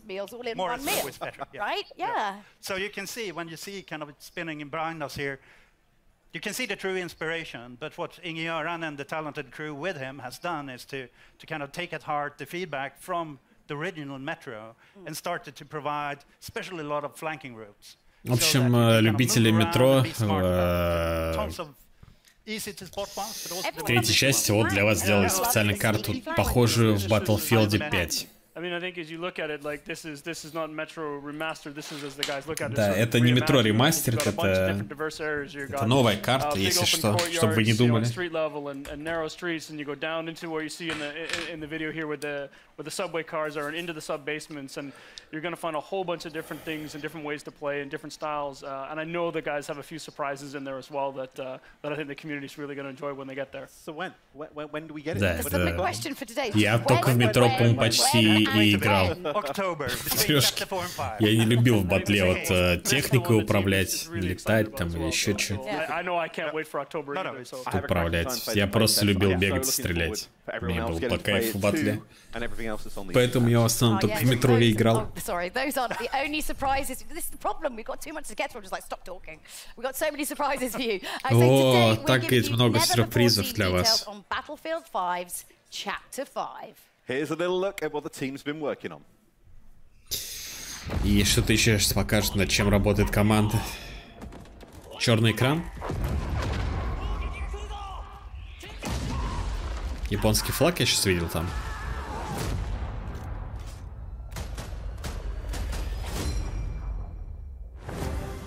A timeless theater of war, a new vision. Prepare to deploy to the Pacific. Tипа они исследуют локации, фоткают и потом переносят это в игру. Releasing this fall with Chapter 5 of Battlefield 5. As the US and Japan enter the fight, you'll clash across several battlefields, including a modern take on an absolute Да, Америка и Япония. Iwo Jima. Since Battlefield began, the Pacific Theater has been part of its DNA. Кроме батлы, может, что-то еще в начале было Star Wars. И все.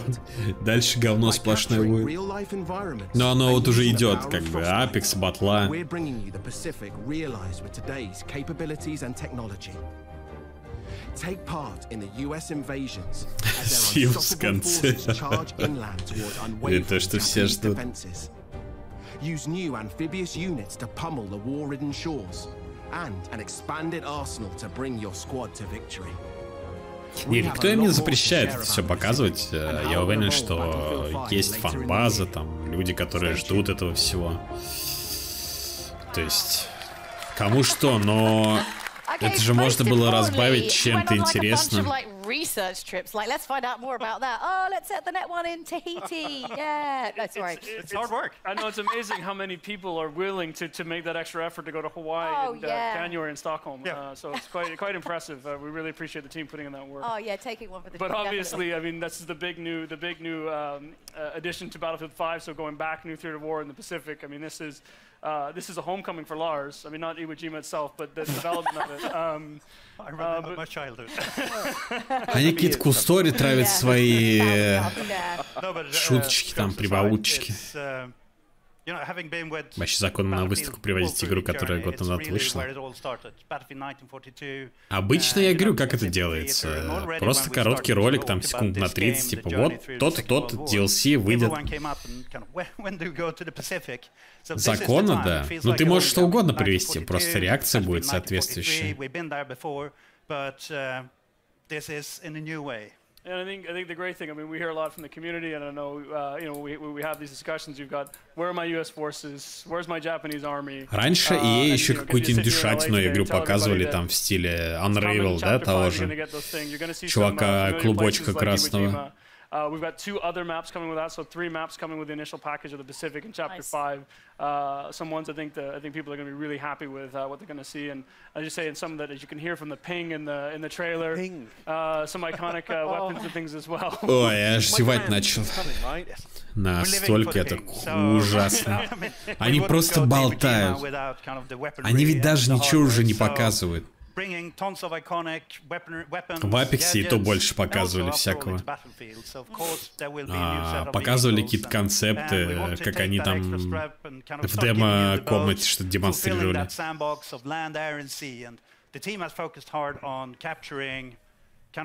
Invasion experience. I mean, it was very much about island hopping during the war. So capturing the invasion experience. Годная индюшатина покажет на PC Gaming Show. А во сколько она будет? Ща.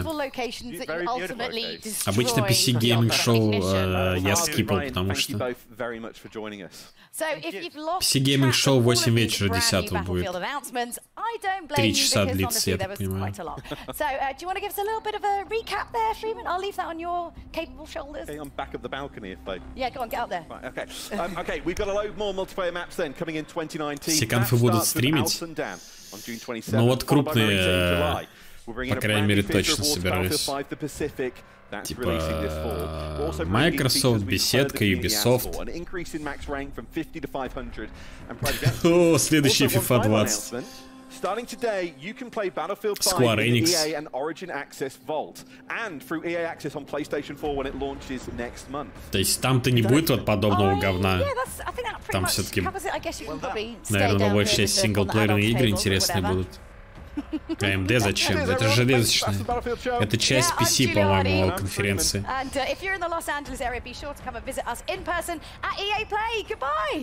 Да, до свидания. Надеюсь, я больше вас никогда не увижу. Пошли вы со своей Battlefield куда подальше. Square Enix приехали? Ну да, они вроде есть расписание. Я опубликовал же расписание, гайс, в Твиттере. Короче, под стримом есть блог Твиттера. Там предыдущий пост, по-моему, это мой... Или предыдущий. Расписание всей E3-шки. Кому интересно, можете посмотреть. Square Enix будет в 4 утра 11 июня. Да, ремастер в финалке вроде должен быть. А так, завтра 9 числа в 11 часов начинается Microsoft. Потом в 3:30 утра беседка. В 5 часов утра Devolver Digital. Devolver, скорее всего, я тоже скипаю. Ну, типа... Такая себе. 10 числа, вот 8 PC Gaming Show. В 11 Ubisoft. Вечера, ночи. В 4 утра Square Enix. И 11 июня в 7 часов вечера Nintendo. Но Nintendo тоже обычно никому не интересно, никто не стримит. Ну, по большей части не комментирует такое себе. Sport Games следующее, да. Время московское, да. Все по Москве. Блин, они еще перерыв делают 10 минут перед каждой следующей конференцией. Зачем? Зачем такой длинный перерыв?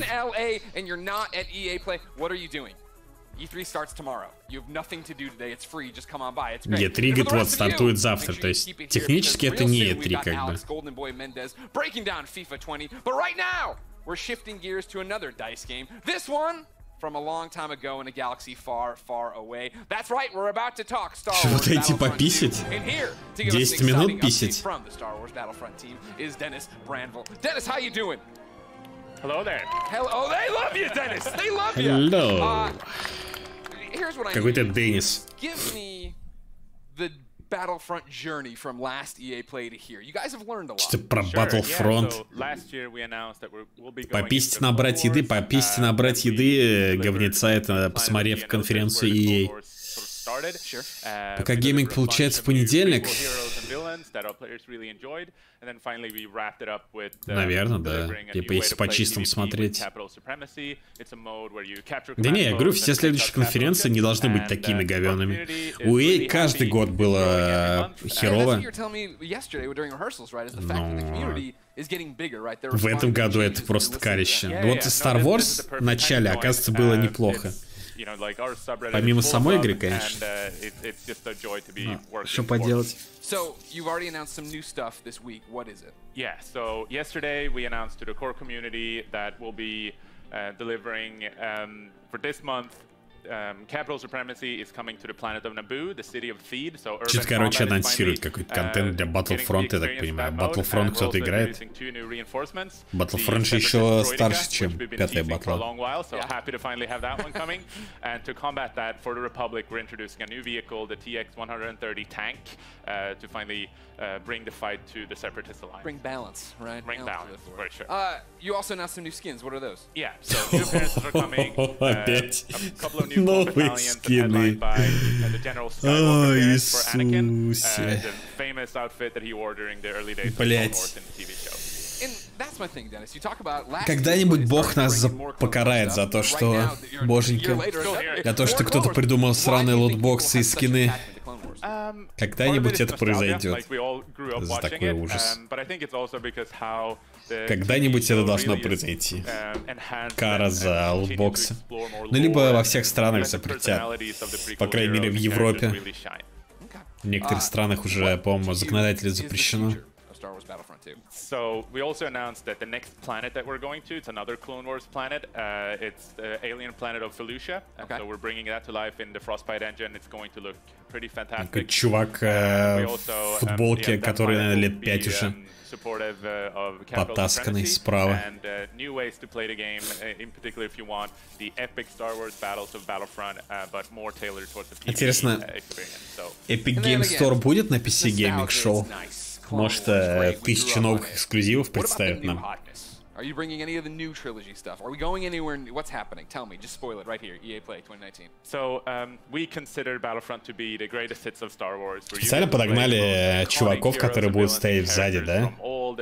Чтобы не казалось, как будто всем не насрать на Battlefront. No, that's enough. No, this is EA Play right now. If he doesn't want to talk about right now, I can punch in Zoom or something. All right. Thank you, Dennis. Thank you. Now it's time to talk about competition of a different kind, ladies and gentlemen. Are you enjoying EA Play, everyone here? Well, it wouldn't be EA Play if we didn't get into a few different things. Alex, Golden Boy Mendez, is going to be hitting the football pitch with FIFA 20. Whoa, FIFA 20. With some very special guests that will tell you more. Специальный гость какой-то нас ждет.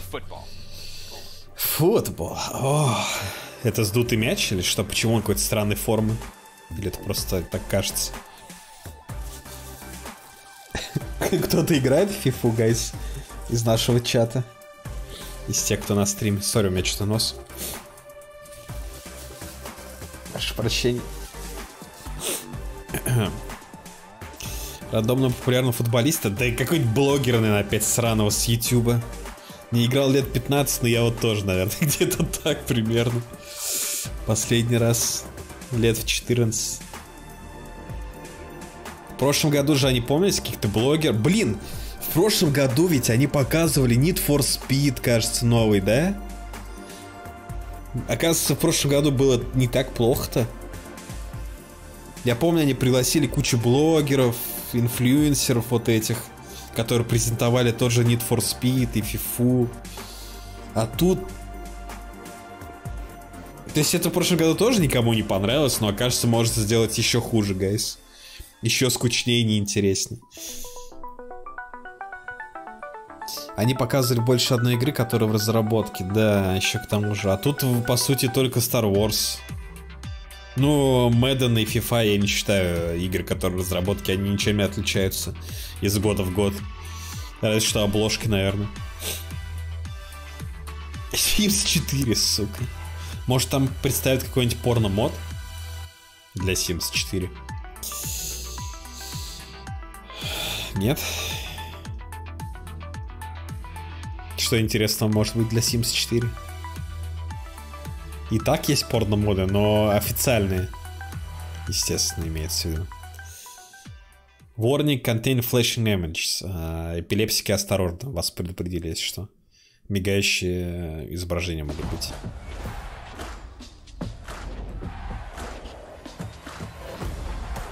Вау, это сокер.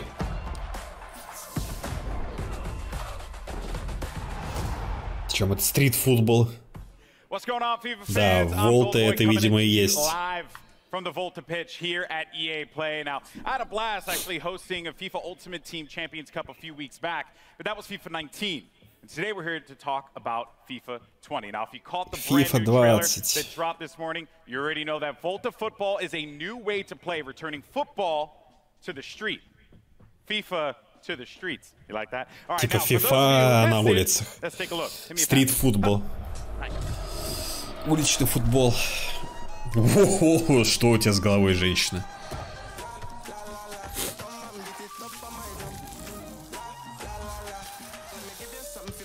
Было бы весело, если ведущие пнули мячиком.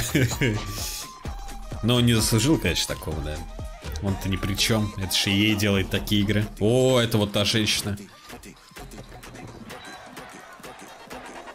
С какой процент женщин играет по сравнению с мужчинами в футбол? Мне вот интересно. Буду я стримить Microsoft беседку? Да, это я с удовольствием постримлю. Нихера, женщина-футболисты. А уже были женщины-футболисты в FIFA? Я просто не знаю вообще, я не играю как бы. В США до хера? Не, я имею в виду процент игроков. Например, какая-то статистика есть? Гендерная статистика.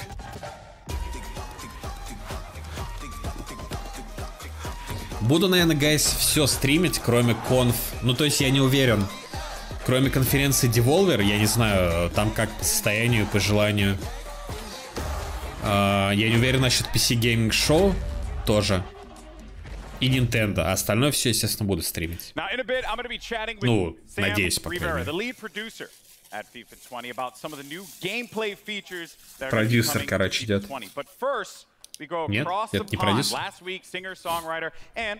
Devolver завтра в понедельник. Devolver в 5 утра 10 июня. То есть, получается...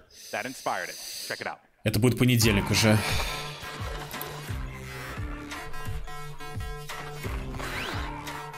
Кто это? Какая-то женщина. Челси Граймс. Кто это? Типа, я, говорит, люблю, говорит, уличный футбол.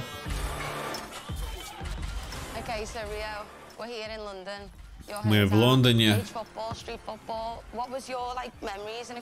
Как ваши воспоминания про уличный футбол? Рио Фердинанд. Это какой-то футболист?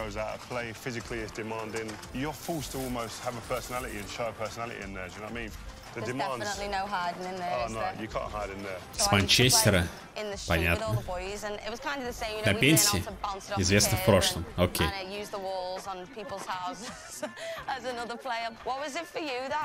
Made you want to bring it even into the game? For us, it's a return to street football for the FIFA franchise, and we're really excited about being able to. Джефф Антви, Вольта продюсер. Вольта это вот название этой игры, я так понимаю. Блин, уже же был какая-то FIFA про уличный футбол, нет? Они же показывали это то ли не на прошлые E3, короче, 2 E3 назад, по-моему, они показывали что-то. Я отлично помню, что мы тоже это комментировали. Насколько я помню. Да, да, было, я помню.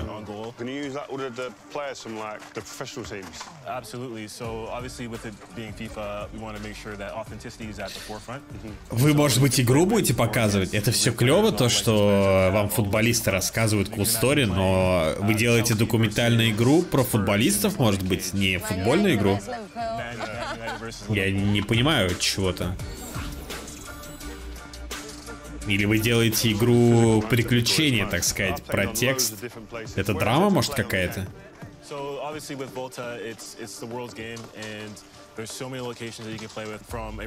Много локаций. Это тоже было все. Это на крышах, типа.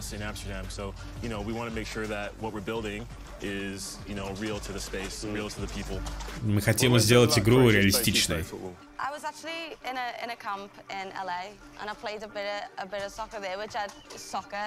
Она, короче, играла в LA в футбол.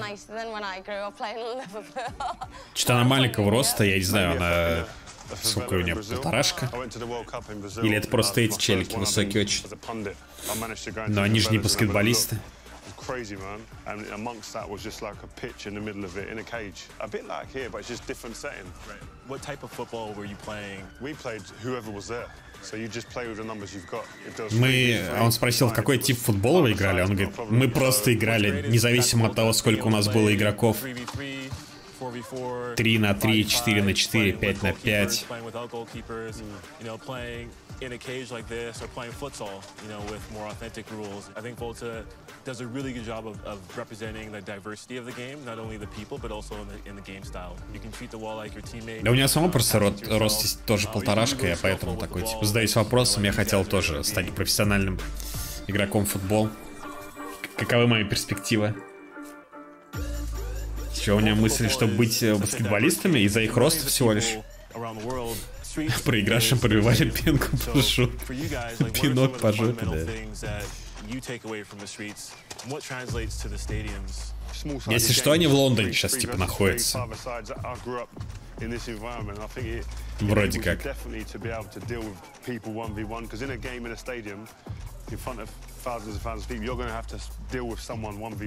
Просто не влияет, ну, для угловых каких-нибудь подач верхних и так далее, наверное, влияет все-таки. Кто это женщина? Кто-то мне может рассказать? Она какая-то Челси Грис или кто-то, или Граймс? Она какой-то футбольный комментатор? Кто она? Это футбольный блогер? Это Месси. Окей. Месси изменился за это лето.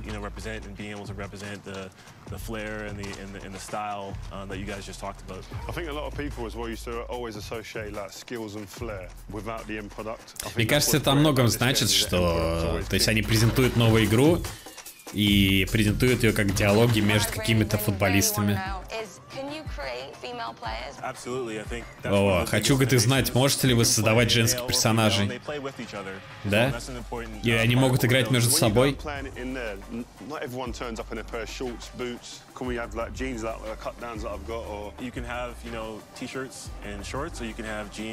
Да, вы можете как угодно одеваться, хоть в футболке, хоть в шортах, хоть в джинсах.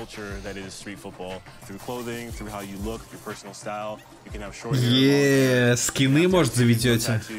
Бегать по бетону, как падать на бетон, да. И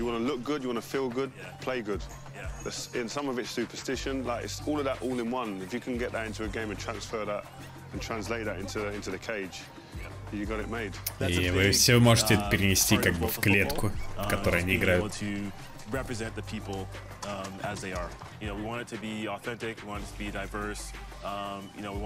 Хотим, чтобы все были представлены, короче. Все разнообразие людей. И чтобы вы создали персонажа, который представлял бы вас в игре. Спасибо, спасибо. Все еще не могу представить, когда я смогу поиграть в игру. Well, there you have it. Volta football, pretty cool stuff there. Now, I can't wait to get my hands on it later this summer. But to talk to us about the exciting new gameplay updates and innovations that are going to be coming to FIFA 20, we have FIFA lead gameplay producer Sam Rivera here standing by. То есть FIFA 20 и Volta это одна и та же игра, как бы? Или что, я не понимаю. Here's the deal. I knew this coming into this. When they asked me to do this gig, I was like, listen, this is going to be a tricky one, right? Because FIFA has a very passionate community. I know this. I experienced it firsthand. Огромное комьюнити. And you and I, we talked a lot about how important it's been for you to engage with разговаривали о том, как это важно для вас. Когда вы разрабатывали, расскажите о процессе. Как сообщество влияет на разработку игры. Сэм Ривера. Мы берем в одной руке футбол, в другое сообщество, соединяем и лепишь пельмешки. Мы взяли 3000 игроков, нет, даже 3000 игроков и профессионалов, и обычных, и начали обсуждать. И как мы изучаем фидбэк от комьюнити.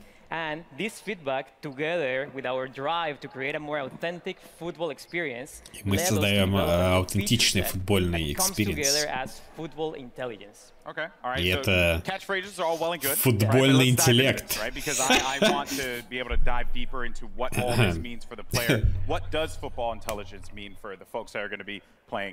древней FIFA были режимы мини-футбол 3 на 3. Ну вот это и есть, видимо, то, что они будут. Они же сказали 3 на 3, 4 на 4, 5 на 5. On the ball, we are enhancing the one-on-one moments by giving you new attacking and defending tools. Off the ball, with a re-architected game flow, we're giving players more time and space on the ball.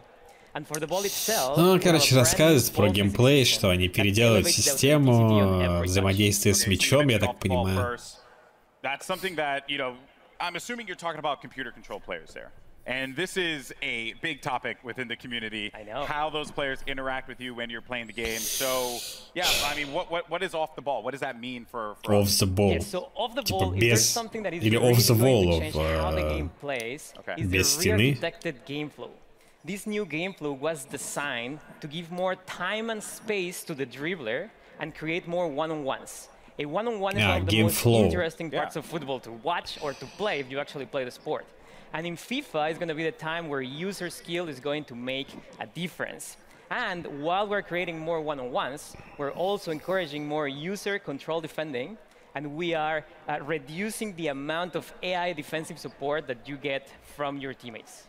Okay, all right. So you really want to like influence the player to be engaged. Короче, он травит историю для тех, кто понимает, играет в фу, я вообще ничего не понимаю. I'm curious. I'm really interested, right? When I have a controller in my hand, you know, what does this feel like? You know, what extra space is being created with this more player-controlled approach? Yes, first of all, the re-architected game flow allows us to encourage. Каждый год они рассказывают о том, что они переработали игру.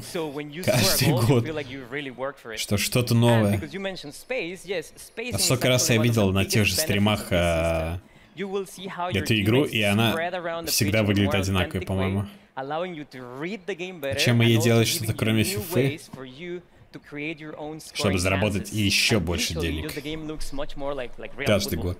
So my AA teammates are going to be way more helpful for me because Lord knows I need that. All right, which I think a lot of us feel the struggle there. But now, what about the player, me? Right, as I'm playing this game, what new tools do I have that I can put out there? Я как игрок, какие новые инструменты у меня будут? And now that we're encouraging Decisive moments, we're also giving players the tools to make sure those moments are in their control. Okay. So there's 4 features that I want to talk about: composed finishing, strafe dribbling. Ой, короче, он рассказывает про какие-то там дриблинги, хуиблинги, Спасите меня от этого, пожалуйста. Regarding the difficulty to finish in front of goal. Okay. So in FIFA 20, with the new composed finishing, you're going to experience more clinical and consistent shooting when you're in a one-on-one with the keeper. Короче, ваши удары теперь будут более предсказуемым. Let's say a volley from outside of the box, then you're going to have more chances to miss. So overall, we are improving the fundamentals Если вы все правильно to сделаете, provide a more естественно. authentic experience. And we also listen to feedback about time finishing. And we are very confident that the changes that I just mentioned to the fundamentals of shooting, in addition to some tweaks that we're doing to the actual time finishing mechanic, are going to give you a more satisfying shooting experience, whether you time your shot or not. We are actually just releasing Будет возможность донатить сериал Пакина с игроками, чтобы нагибать в онлайне эту Никану. Конечно, куда же это денется? С чего бы они еще-то деньги зарабатывали целый год, пока не выйдет новая FIFA? Считаю, что они должны пойти еще дальше. Возможность донатить не только на паки игроков, но еще на форму какую-нибудь, которая дает плюс статы, носки, бутсы. Возможность донатить на покрытие стадиона. То есть вы понимаете, да? То есть дополнительный контент. I'm going to be on defense quite a bit. So, we'll see. Because of that, as a defender now, we're continuing to just run through these tools, these new gameplay additions that are coming to it. What about on the defensive front? Yes, to counter the attacking tools, we also need to bring some innovation into defending. Лучше говоря, которым удар стал сильнее, ворота поменьше. Короче, ворота, например, которые с какого-нибудь другого материала, где какая-нибудь девятка гнется по-другому, если в девятку попадает, чтобы мяч отскакивал от ворот, а не в ворота, например, и так далее, да. Какие еще варианты можно придумать замечательные?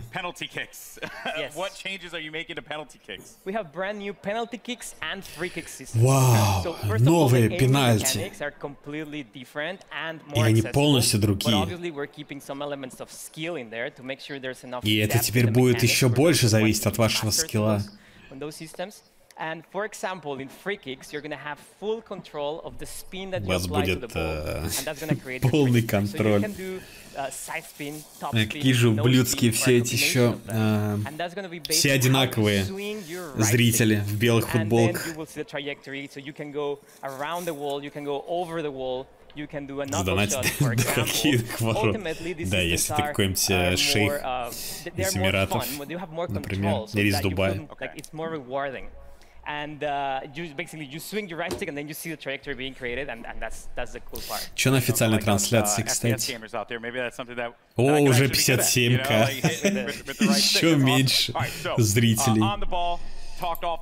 Если люди понимают, что ну, это херня какая-то. Что нового с мячом? Новая система физики мяча. А было сколько? Ну, в начале, короче, когда я открывал, в районе 90К. Потом они запустили Apex, стало 70К. На Battlefield стало еще меньше, 60К. И вот сейчас, вот, собственно говоря, все падает и падает.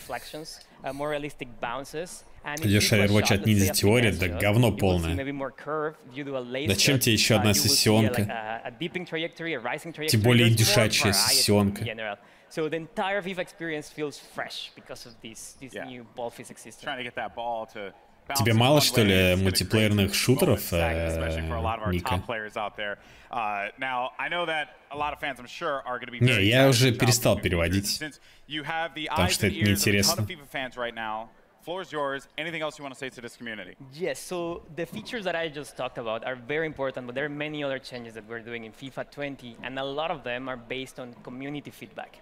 Опять он говорит, что это все на основе отзывов от комьюнити. So we're tweaking pace in FIFA 20. It doesn't mean that the entire game is going to be based on player speed.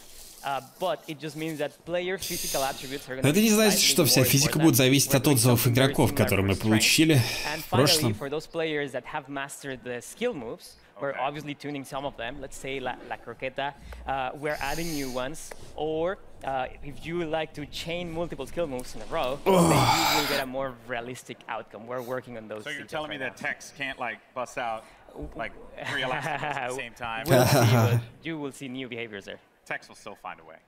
Text will still find a way. Well, thank you so much, man. I really appreciate it. Now, when can players get their hands on FIFA 20? So it's Когда она выйдет? September 27th.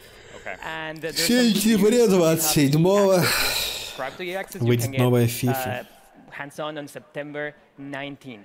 Wow. Okay. And then, of course, you know, EA Access coming to PS4. Кто заплатит за EA Access, может поиграть на неделю раньше, я так понимаю. Look at that there. And, of course, all those details can be found online, so don't forget about that. It is a hot day out here. We've been talking FIFA. После EA сегодня какие-то панели нет? Есть? Нет. Завтра начнутся. Расписание есть, гайс, в блоке Твиттера внизу, там пару постов пролистайте. Ну, либо зайдите в сам Твиттер или ВК группу. В группе ВК прикрепленный пост полного E3 всего.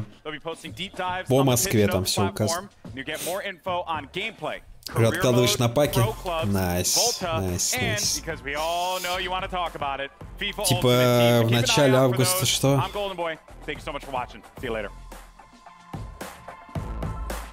Так, фифу мы пережили. Теперь Мэдден. Опять 11 минут перерыва. Ой, вы че, с ума сошли, что ли?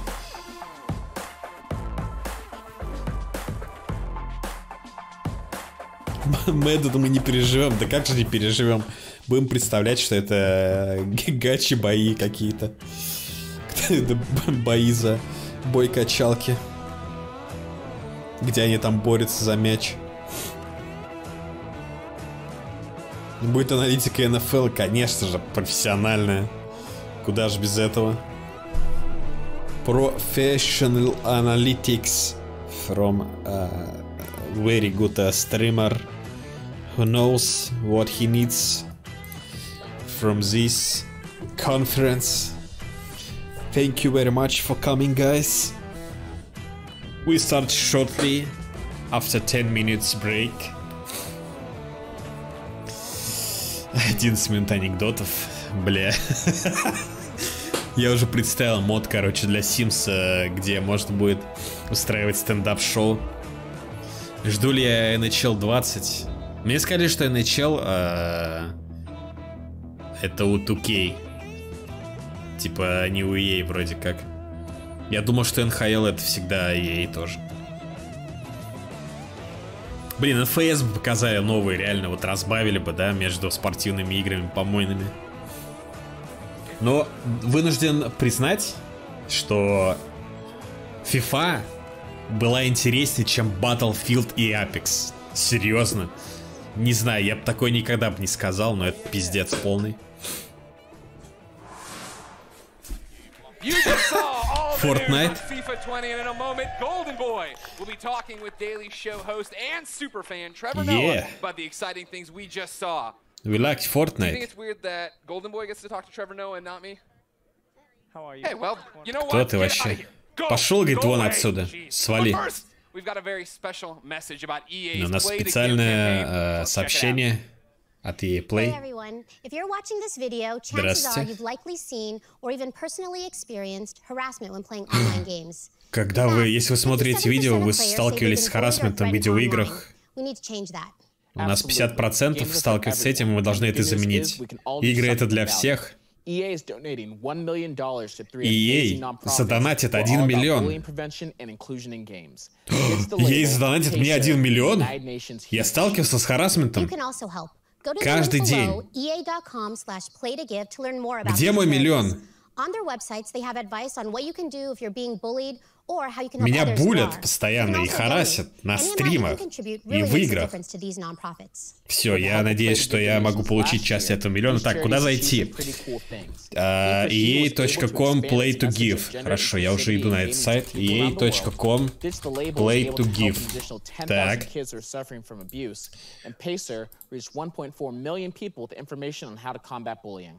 Thanks so much, everyone. When we work together, we can make games a space where everyone feels safe and included.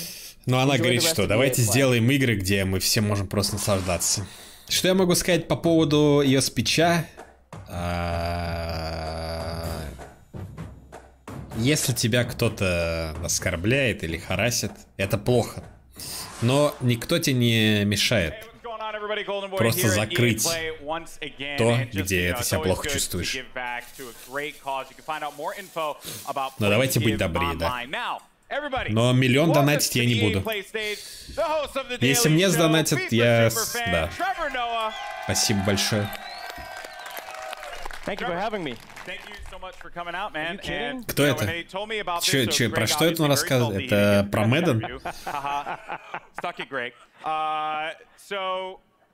Что, друзья, как E3? Star Wars был более-менее еще. Похож на игру. А это кал какой-то. Тревор Ноа. Кто это? Кто ты? Он говорит, что он не любит FIFA. Raheem Sterling is not a fan of Manchester City. He plays for the team. I play FIFA professionally. That's what I do. Чё, он играет в FIFA профессионально? It's kind of crazy for a guy who hosts a show called The Daily Show that you play FIFA on the daily, and yet you have Он играет в Daily Show. Luckily, there's night time as well. You gotta allocate your time properly. Okay, that's what you do. Trevor Noah time management. Yeah, that is confirmed. All right, so Star Wars Sekiro Edition. В каком месте там Sekiro Edition? Who's my favorite team? My team. That's what Ultimate Team is all about. Oh, really? Yeah. Okay, really? Come on. Really? That's where you're gonna go? Это американский комик, стендап-шоу, понятно. Okay, I feel like you just don't want to draw any battle lines. Oh no. When it comes to the English Premier League, I'm Liverpool through and through. You know, I'm excited for what they did. Yeah, pain in Kiev, joy now. And then, you know, when it comes to Europe, I switch and I play with different teams. You know, because I get to enjoy just the players. But in the game, my team is the team. Репостить там нельзя, репостить там можно парировать выстрелы. It depends. It changes depending on what card comes out. So for me right now, отражать. В Sekiro отражать нельзя было. Does major things. One of my favorite players in the game. I know this is a weird one. Right back, Almeida, one of my favorite players. Just like I like playing with weird characters that no one else is playing with, because everyone out there is going to be playing with like 92 Vieira. Это все про FIFA рассказываете? Я не понял. Hulits in the middle, and it's just like who can you play with? Alan Napoli, one of the best players you can play with in FIFA. Mark my words. Go and get him. Go get him. Yeah. You just gotta get like the weird players that no one else likes. And then, Тем временем, сколько на официальной трансляции? Уже 40 тысяч. Блять. Dude, I tell you right now, blown away and very impressed. By the way, Trevor Noah, man, just dropping the knowledge out here. Thank you, man. Thank you. Trevor, I know this is a brief one, but I want to thank you so much for coming out to EA Play, my friend. It's been a blast. And, you know, FIFA 20 is playable here, and we have to have a match. I think you and we have to have a match. Well, we won't have a match. Сыграем. I will school you. Okay. There won't be a match. Yeah. We can play together, and then I will teach you FIFA. Мы можем играть вместе, но я тебя научу. Это будет школьный матч, на самом деле. In a moment, Adam Rank is taking us on a deep dive on all kinds of new features coming to Madden 20. But first, power up your exosuits, freelancers, because we're talking Anthem. Мертвая игра Anthem. Все-таки Anthem уделили пару минуточек. Thank you for coming. I can't believe you're Спасибо, что пришел. Не верю, что ты здесь. Типа все такие, почему не будет Anthem? Как это? Большинство фанатов, целых 3 пришли, да. И геймчейнджеры здесь, инфлюенсеры. Обновление, которое было катаклизм, которое они показывали в трейлерах, что будет супер с эффектами, оказалось, что это просто синий фильтр.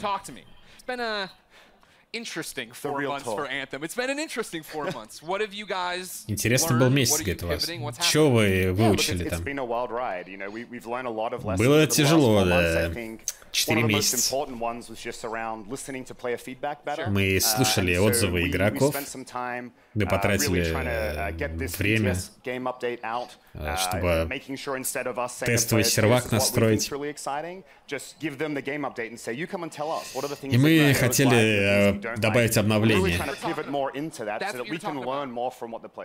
That's what I found so fascinating when we were talking earlier, right? Is the fact that the public test server is there for people to get in, and you guys don't want to be like telling people what's cool. You want to start. И здесь есть специальный сервак, где вы можете поиграть, и мы можем послушать игроков, и они скажут, что хорошо, что плохо. И мы пытаемся, да, именно так сделать. Он доступен на ПК.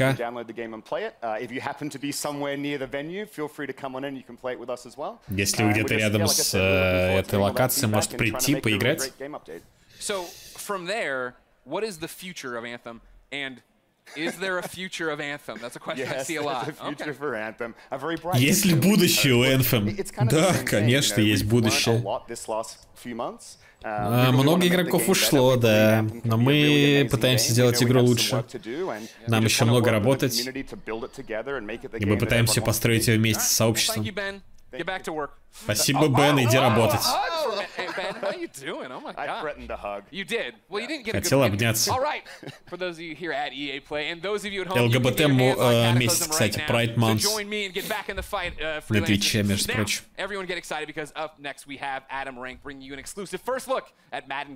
теперь Madden NFL. Его выпустили из клетки впервые за полгода. Судя по качеству игры Anthem и как она развивается, в этой клетке, похоже, они чисто бухали и чилили. Не знаю, чем занимались. Блин, у них смешные кепки, зонтики, я себе тоже такую хочу.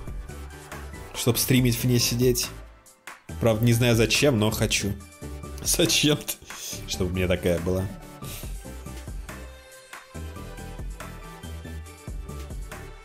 О, там этот ходит. Чувак этот, как его? Блин, забыл, как его зовут. Лысый такой, который кореш из Чулыма-то этого челика. Я забыл, короче, как того зовут.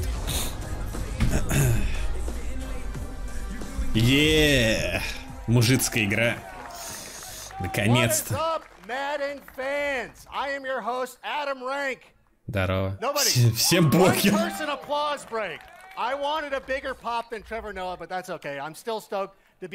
Всем поебать на Madden.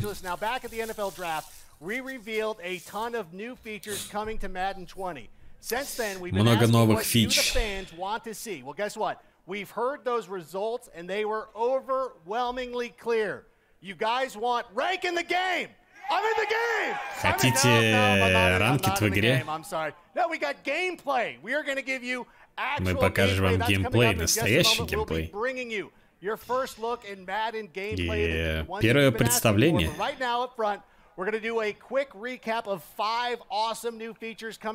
Пять новых клевых вещей, которые мы добавили в игру.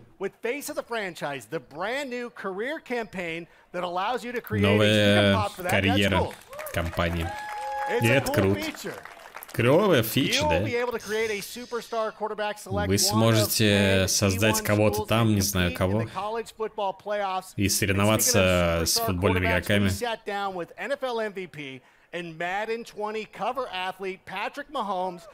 Какой-то Патрик Махомс, видимо, звезда, кто-то. Всегда мне нравилось соревноваться. И мои ожидания всегда были крутые.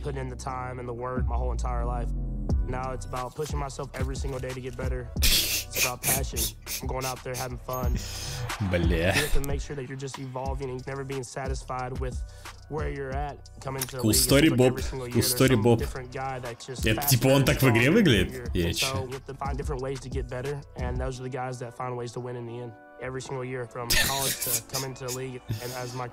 Нет, такое ощущение, как будто игра 2005 года.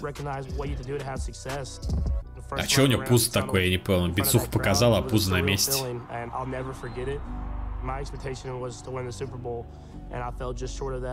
Хочет Супербол, походу. И он становится лицом франшизы.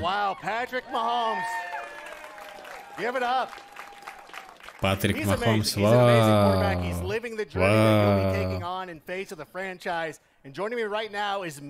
О, круто. Ебать.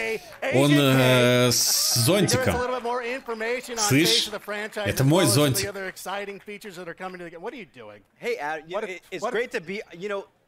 You look a little crispy up top, and you know, me too. Да, немножко, говорит, не вижу тебя. У тебя лысина, говорит. Почему так много лысых мужиков? Hey, there you go. Don't give away those secrets. You got to protect the noggin, man. You got to protect the noggin. Thank you so much. You know, over the last few weeks, we've been talking about Madden 20 on live streams. Последние несколько недель мы рассказывали про Madden. Задавали вопросы, что вы хотите, задавали вопросы, что хотите увидеть на конференции EA Play. Не хочу видеть ни Madden, ни FIFA, ни Battlefield, ни Apex. Хочу видеть что-то другое.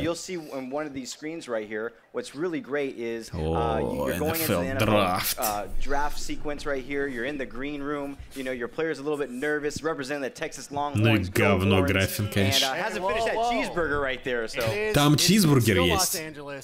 Wow. From a couple of years ago. Still large though. So be cool with that. Well, listen, don't get mad at me. Just stop Vince Young.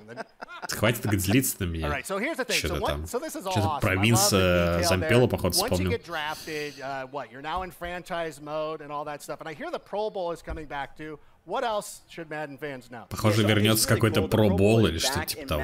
When you're going to go ahead and install the game, you're going to be able to play the Pro Bowl, get your hands on those superstar X Factors, play with them a little bit. But our franchise players are wanting to see more about the scenario engine, and we're going to show a little bit about that. Now, сюжетная кампания, видимо, доступна будет. Какие-то квесты можно будет выполнять. And their ratings week to week. So that's pretty awesome. But you said it earlier, people want to see more about gameplay, so we're going to go ahead and talk about gameplay. Is there a blog where they can check all that stuff out too? Yes, there is. We've written quite a few Нет, это не blogs. Sims 4, Notes, к сожалению. search the web, you'll find those. But we also have a franchise. Да, можно вот вправо-влево качаться с персонажем. Каев, я могу на стуле, кстати, качаться вправо-влево. Это интереснее, чем вот так. It's like location, location, location. People want playbooks, playbooks, playbooks. Now this year, люди хотят плейбуксы какие-то. Coming into the game, which are run pass options, which is great. But not just that, but our players have been asking for new formations. So right новые формации можно, видимо, принимать у игроков. Ну, то есть, я так понимаю, американский футбол от этого и зависит. То есть, как ты расставишь игроков. Sweet play we've got going on right here, which is absolutely great. Our players are excited about that, but what I'm excited about is that throughout the course of the season, we're going to go ahead and evolve those playbooks, and as things happen in the NFL, we're going to bring that stuff чтобы они были еще круче, эти плейбуксы. В такой сюжетной кампании в играх такого типа, не знаю, ходить, наверное, в раздевалку голым и смотреть на соски мужчин. Не знаю, что еще может быть. Кто это? О, Ultimate Team, фанаты здесь, на месте.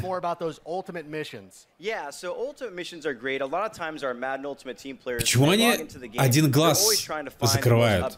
Сначала тот челик закрыл, теперь этот. Ультимативные миссии какие-то. Гайз, по поводу расписания, гляньте в группе ВК, если у вас есть возможность. Если у вас не заблокирован ВК, там есть расписание в прикрепленном посте. Все удобно по Москве. Они подмигивают мне? Не, я не куплю Madden. Не надо мне подмигивать. Now the Khalil Mack fan sitting here loves hearing that. The guys, the two Raider fans over here, not so much. Whatever. We appreciate what you guys. I know that. Talk about the Rose Bowl being too soon. Yeah, we love the Raiders. I love John Gruden, what he's done for our team. Рейдеров он любит каких-то. Вот опять он, смотрите, один глаз прищуривает. Может быть, игроки в Madden прищуривают один глаз? Yeah, so our players have been asking us to go ahead and talk about these superstar X Factors. Что я не понимаю? The first one we're going to reveal is Alvin Может, у них что-то с глазом с одним? He has in-zone abilities. He И also has поэтому они играют в superstar Madden. abilities, and we're going to go ahead and take a look right here. What's cool about his Там zone ability is солнце? called satellite. Ну, это недоработка, значит. Yeah, okay. So, yeah, I mean, these guys are... Explain it for everybody else. Yeah, so at the end of the day, I mean, you know, you guys... X-Factor abilities. X-Factor. As a receiver. It's crazy. He's absolutely amazing. Зачем было зонтик снимать тогда? Вот действительно, кстати. Это как в Mortal Kombat, X-Ray добивание, может быть, побрататься с игроками за мячик. Или X-Factor, это как на Украине шоу было, где рэпчик читали, по-моему, или что. Love that. Now, listen. everybody who knows me knows I'm kind of a dumb guy. So какая жопа нам показывают сейчас. Суперперсонаж. For zone abilities, we talked about satellite. So what's going to happen is in game, you're going to go ahead and get some in-game objectives on how to go ahead and get your player in the zone. And, you know, Clint's going to talk a little bit here about how you're going to be able to knock them out of the zone. But the thing is that superstar abilities, what that's going to allow you to do is that they're always available, they're always on, and not just that, but it brings like a unique, authentic feel to that specific player. So with Kamara, one of the things that we were actually showing right there is that it's going to allow him to go ahead and do some amazing things out of the backfield. It's just another level of authenticity. Totally. I mean, our players have been asking us for a long time. They want the players to feel like NFL superstars when they're on the field, and we want to give that to them. Типа игроки хотели себя почувствовать суперзвездами из этого. I want everybody right now. This is serious. Из NFL. Put your hands together because joining us here on the stage here in just a moment is one of the best wide receivers on the planet from the Pittsburgh Steelers, from the University of Southern California, a hardcore Madden fan. Ladies and gentlemen, all the way in the back, give it up for Juju Smith. Жожа.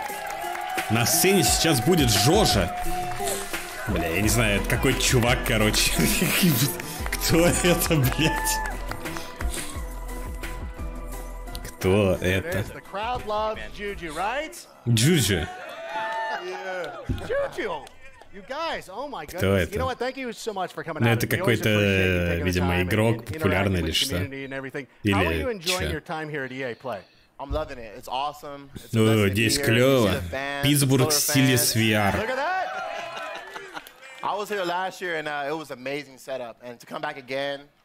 Клево вообще, говорит. Вернуться вообще зашибись.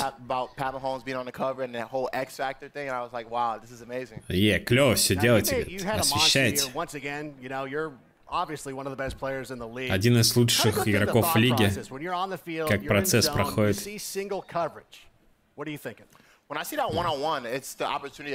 Если я вижу 1 на 1, все зависит от защиты, и квотербэк что-то там делает. Поймаю мячик. Все это происходит в моей голове, и это, я думаю такой, вау, это действительно игра. Я не знаю, человек, я перевожу где-то, наверное, 30% того, что он говорит, правильно, на самом деле. О, рестлинг, да, говорит, можно драться. Рестлинг. Давайте посмотрим. Какие классные позы. Вау, можно кидать мяч. Он поймал мяч.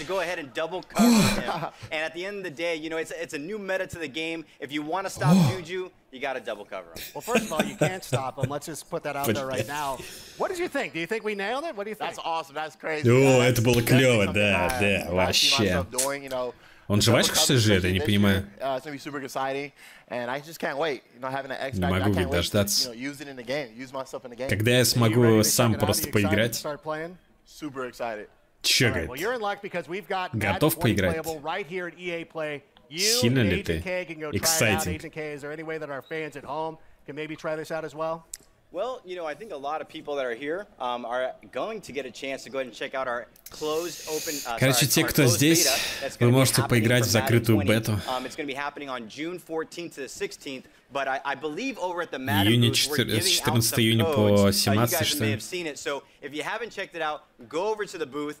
There's going to be a blog up. I believe Man of the People, Z Farles, is going to go ahead and короче, они раздадут коды. Monster Hunter на чьей конфе может быть? Не на чьей, скорее всего. Monster Hunter это Capcom же. Но на Microsoft, скорее всего. Разве что. Хочешь, get Madden? Держи. И Джуджу будет раздавать на своем канале коды. To June 16th, but since you're here, you guys can grab it early, download it, and get ready for June 14th. All right, thank you so much. 14 июня. Закрытая бета. Иди играй, говорит Джуджу. Блин, он у них в рабстве, что ли? Почему он не может оказаться... Может, он не хочет играть в игру?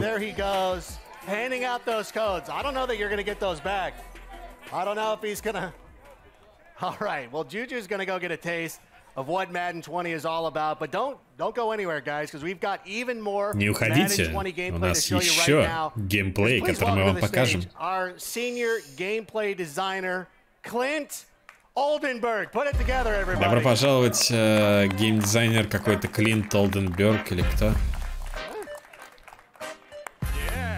Keep it going. Но он не похож на игрока Madden, если честно. Oh my gosh, thank you so much for being here. Now we've seen those X Factor abilities, but I want to dig a little bit Мы deeper. видели X-Factor, обилки. Как это влияет на геймплей? Отличный вопрос. Okay. I'm trusting you to give me the right answer. You got it. Так, подождите, дайте я тебе дам настоящий ответ на вопрос. That's a good one. Что-то он там спросил про футбол. Люблю, когда суперзвезды играют. Да, я тоже люблю, когда суперзвезды играют, но только в порнофильмах. Не похож, но он процентов на 30, мне кажется, больше, чем нужно. So we created this ability system known as Superstar X Factors. These abilities are going to bring authentic skills that make these guys feel unique and powerful, so that every individual game is unique and game planned differently. And that's what it's all about, authenticity. And that's great that you guys take that extra level of realism. Can we see some more X Factors in action? Can we, we talked about Mahomes at the start of the show. Что, покажете нам X-Factor в действии? We got some cool stuff to show you here with Patrick Mahomes, our cover Это мышечная масса? Bazooka is his zone ability. О, базука. You have to do an in-game objective. И With чё? Mahomes, you have to complete 4 passes of 30 yards or more, and once you get inside the zone, denoted there by his X-Factor icon, И что? Типа он может далеко кинуть мяч? Воу, как же интересно за этим смотреть. Базука, Суперстар, X-Factor.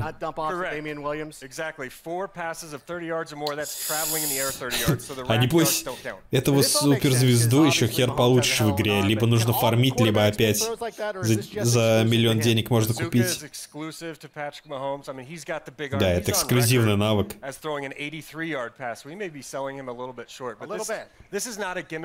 Только для этого Махома.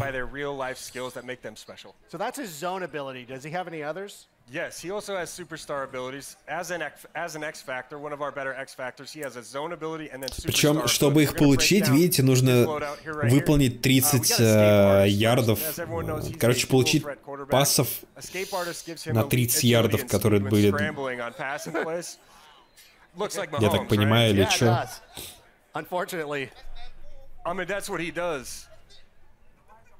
And then dashing Deadeye gives him perfect passing accuracy. Какой интересный геймплей. It's a nice little combo there. Perfect passing accuracy is the best accuracy you can have in our game. And then here's the red zone. Yeah, red zone Deadeye. If you watched him last year, you know. Причем написано, что это EA Sports Arcade. То есть это аркадная игра, по сути. Это не симулятор. Блин, а вторая команда KFC называется? Нет, KC. Жалко, что это не KFC, конечно. And this is the thing, though. I know Mahomes, I get it. He plays like a star. But come on, this is kind of a lot. Is he unbeatable? Is there? If I'm on the other side of the ball, like, what can I do to stop him? Man, you must play Madden, because that's a question our players are. Как же, говорит, остановить тогда этого Махома, если он такой крутой? So just like in the NFL, the way to shut down a high-powered passing game is pass rush. The defense is going to have knockout conditions when these guys are in the zone. You're going to see here Mahomes with his X-Factor icon lit up. He's in the zone. Von Miller's going to sack him. The objective for the Broncos in this game is sack Mahomes, Короче, видимо, у защиты тоже есть чувак с X-фактором, и он крутит велосипед. So again, it's authentic football conditions. It's a chess match. It's all that stuff. Exactly. Короче, как в шахматах, всегда есть ответ на какой-то ход. Баланс, все дела, да. Страдаю ли я? Каждую секунду. Каждую секунду от того, что мне приходится смотреть Мэдден. Теперь обилки Дональда. Блин, я надеюсь, сейчас будет Дональд Дак. Это хотя бы было бы весело и смешно.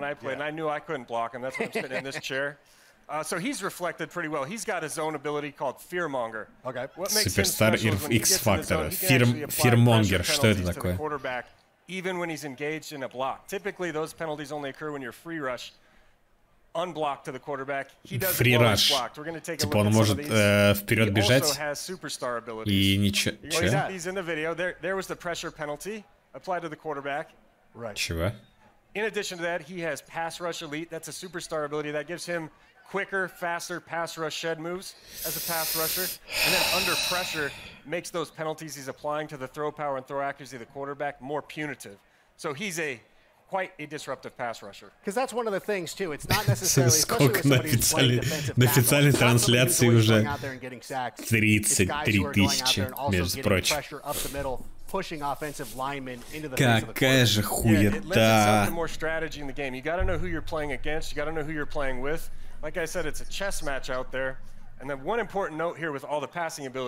Опять он говорит, что это типа шахматы. Не может быть такого, что кто-то сильно overpowered будет. Всегда типа будет ответ на это.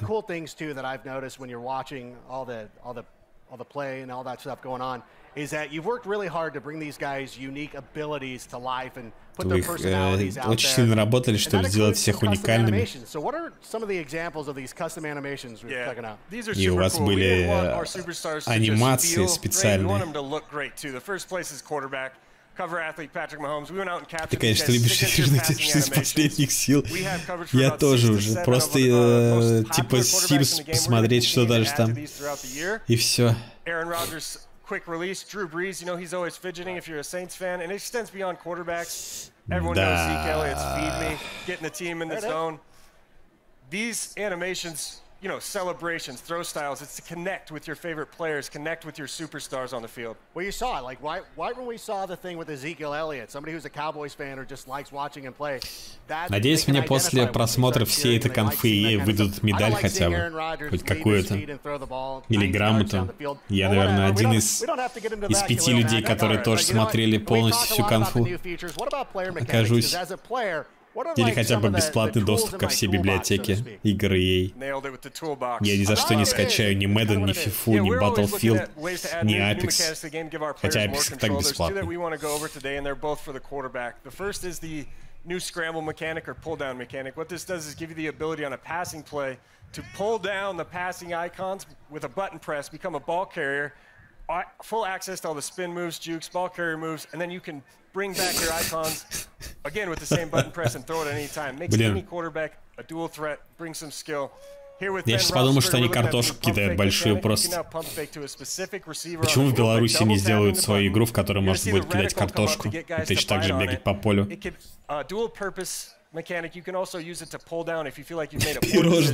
Не, пирожная картошка бы рассыпалась, наверное. Оно липкое, плюс к тому же.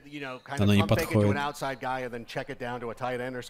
Absolutely. You can even use it on double moves. If you want Juju to run a slant and go, pump fake it on the slant, take him deep. Картоха бы не помешала сейчас.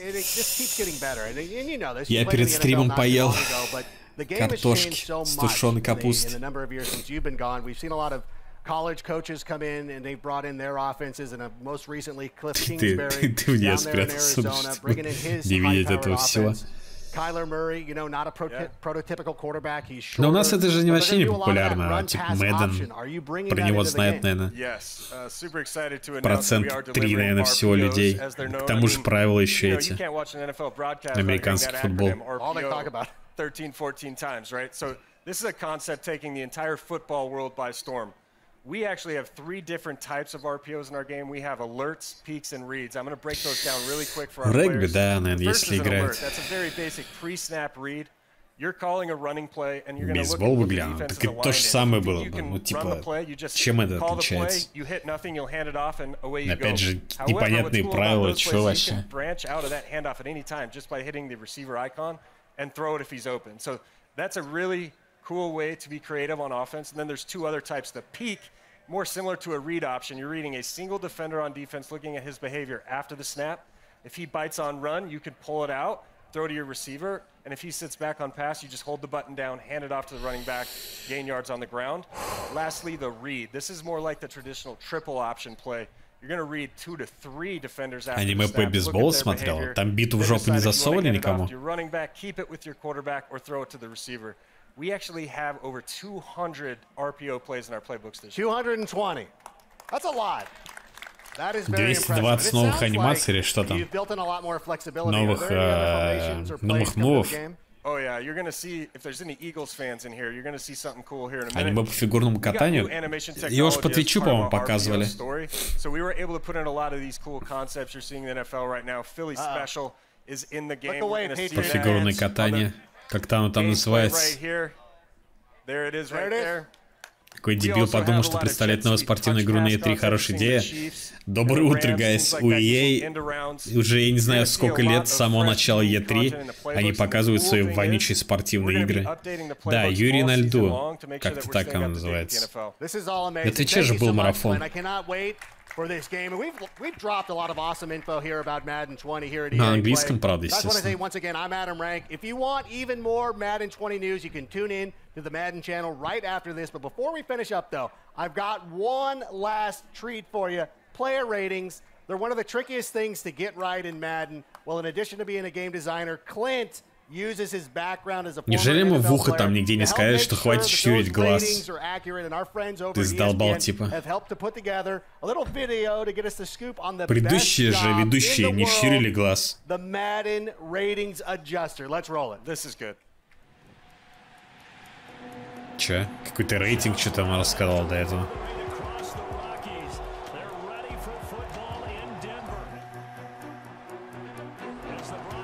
Что с FPS-ом, кстати?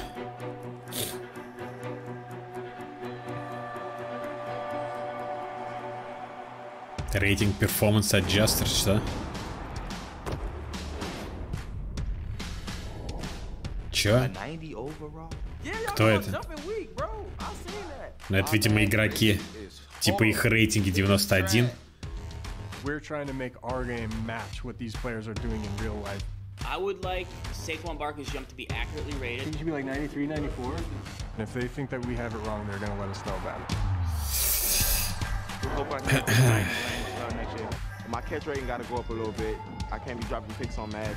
I need my speed up. Just turn the notch up a little bit for you, boy. Как эти цифры раскидывает, но подсчитывает как-то, наверное. Ну, сколько передач ты сделал, вот такой у тебя рейтинг передач будет, наверное. Успешных.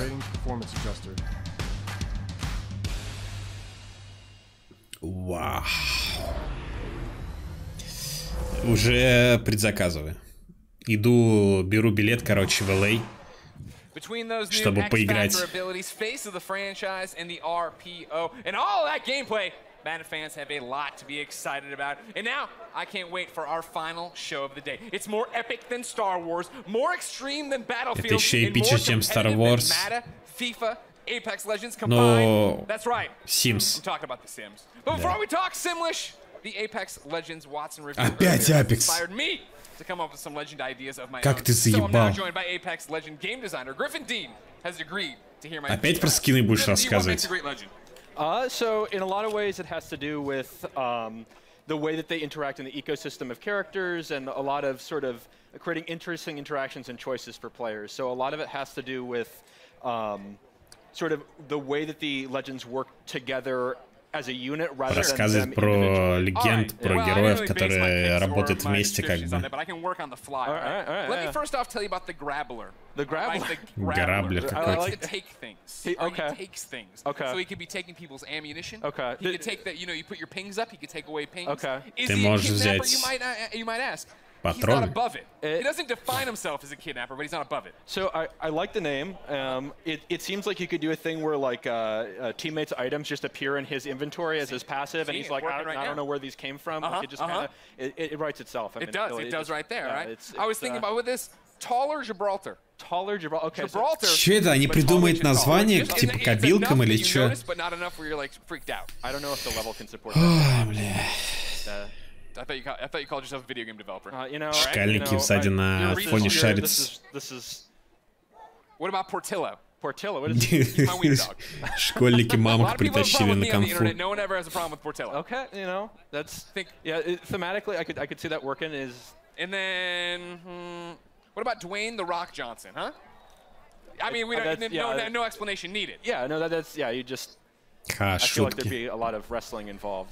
Well, I mean, he's very versatile. That's true, now. that's true. I don't think you understand The Rock anymore. Go over there. О, вот типичный фанат Рика и Морти, кстати. I had just a blank check, all right? All right. Go do your thing. I'll let you. Hey!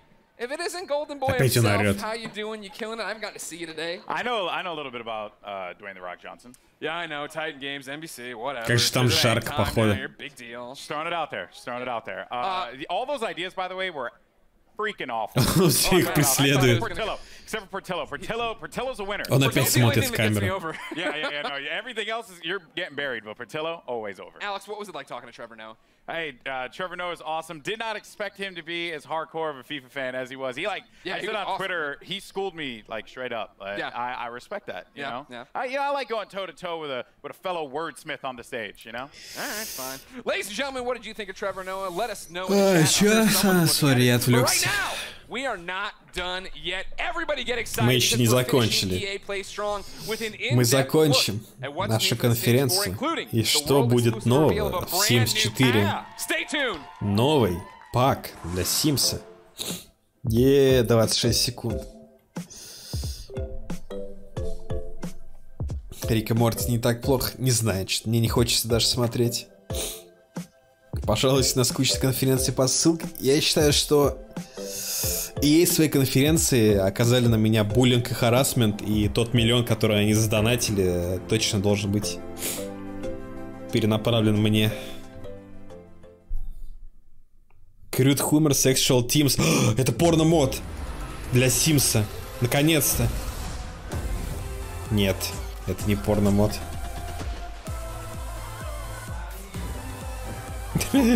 Собачка.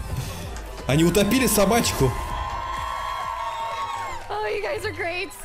Welcome, Simmers, to EA Play! Здравствуйте, EA Play! I'm excited to talk about everyone's favorite game series, The Самая любимая игра Sims. Сейчас мы вам расскажем, что нового в Sims 4. И еще пару сюрпризов. Генеральный менеджер. Кто из них Майкл Джук?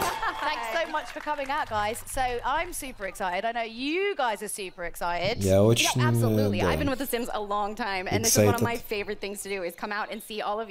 Линдси Персон, продюсер, исполнитель. Здорово, Стеббинс. Спасибо за 20-й месяц. Блин, мужику лет 50, а он Sims делает. Нет, чтоб Мэдден делать мужицкую игру. Крутит, я опоздал, Степпинс. Absolutely. So we have the next expansion pack for The Sims 4, Sims 4 Island Living. А чё? Iron Living будет называться? А, Island Living. Житье на острове. Ебать, у него, конечно, тело какое. Бэбик, который стрет песком. Дельфинчик. Это лучше, чем Сабнотика. Помойка какую оставил. Ну все, это штраф. Они продолжают кормить труп этой игры. Да, судя по количеству DLC, она, видимо, дохера бабла приносит.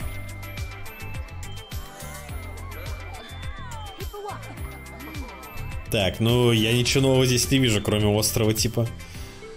Блин, а это, может быть, будет как последний герой или каникулы в Мексике? Она ушла утопиться? Ебать, она русалкой стала, реально.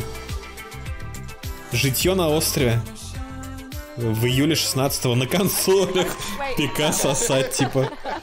Прикиньте. Oh, that was so cool. And look, we're in our own little island paradise. Can I just say, I didn't know what the reveals were going to be, and I accidentally. Я не знала, говорит, что сейчас нам покажут. И это было очень странно. Очень много моды островной нам показали. Как это все выглядит? Это дух острова.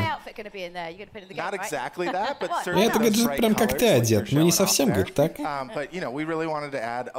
Вау, новые костюмы, заебись. А где купальники, я не понял. Покажите купальники. Everything to deck out head to toe to just chill and relax on this beautiful island. And I mean, look, that's some amazing fashion right there. But what if, you know, I'm getting a little bit hot. I'm not someone who likes to dwell on a beach too much. Yeah, what if I want to go in the water? What's going to be happening there? А что будет, если вы зайдете в воду? Вау, впервые в Симсах можно будет зайти в воду. Впервые, прикиньте, четвертые. Они не могли плавать, что ли, раньше? And there's also those pretty awesome aqua zips. You're in a hurry to get where you're going. Ну и кошмар. Могли, но вот говорят, что в открытую воду впервые можно зайти.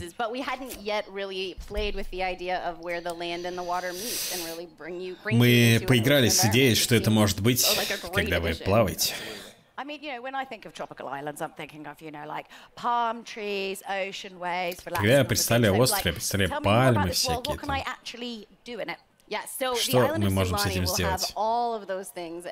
Все эти вещи еще больше. Да, естественно, присутствие.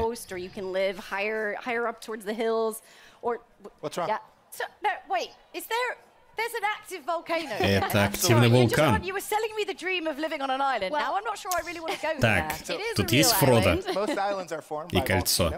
Сразу нужно задать вопрос.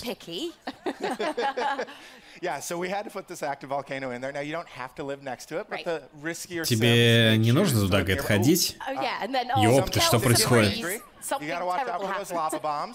Это яичко. Тупой Сим. Он сгорел. Beautiful locale, slightly dangerous. I mean, what other surprises are in store on this island? I mean, I, for one, want to know if I can befriend any kind of cute animals there. What kind of animals can we befriend? Какие-то зверушки, говорит, есть у вас там? Нет? Вот и первая зверушка. Дельфинчик. Правда, дельфин похож на какого-то ретарда дельфина, но ладно. Это Sims.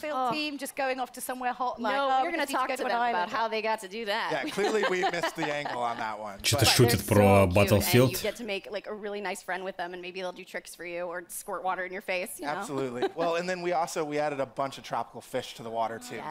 Добавили тропических рыбешек еще.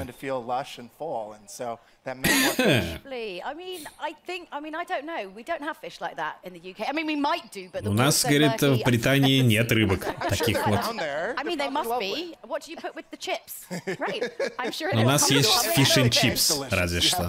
С чипсами мы едим рыбку. Relaxing. Obviously, it's not really about vacation. It's also, you know, it's about kind of working there as well. But like, what's kind of like the feel and the vibe of the island going to be like? Короче, можно просто... Блин, сейчас школьник нас сыт на него. Да. И он от этого так сгорел, серьезно.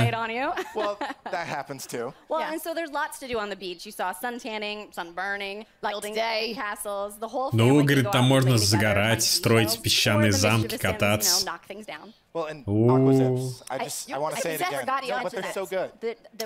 Водные мотоциклы. Yeah, there's a lot to look at, so you've got to take time to explore it all. Okay, so obviously we've established that Solani is like a great place for Sims to kind of kick back and, you know, but what if my Sims, you know, they don't want to, like, I can't personally lie on a beach for longer than about 30 minutes and get really bored. What if they want to get their hands dirty? А что если у них руки испачкаются? Чё? А, ну типа нужно чистить остров. Наконец-таки можешь работать уборщиком. Это то, о чем ты мечтал всю свою жизнь. Убирать, блядь, ёбаный пляж. Все любят субботники, гайс. Теперь они есть в Sims. It's something we all care about. A lot of us on the dev team worry about the environment and what's going on, but we talked about the idea that this island's this closed ecosystem, and so your actions and choices are going to have a lot more impact. And so something new we've added here, and we're really excited about, is the island actually changes over time. So if you're taking care of it, то, что мы добавили, это то, что остров постоянно меняется со временем. Цветочки новые. Бабочки. Today happens to be World Oceans Day, which is amazing. That's exactly what we were talking about. Like, how do we take care of these ecosystems? Экосистема у них своя есть. Solani is really, really beautiful. You know, you can kind of go out there, but like, sometimes you want to make a little bit of cash. I mean, you know, like barbecue meat, I presume, is expensive. I don't know, but барбекю достаточно дорого стоит. Я не понял, к чему она это сказала. Типа лучше поиграть в Sims, чем пойти на барбекю или что? Нихера, какой накачок. Бля, какой же графен ебаный. Мы добавили возможность рыбачить.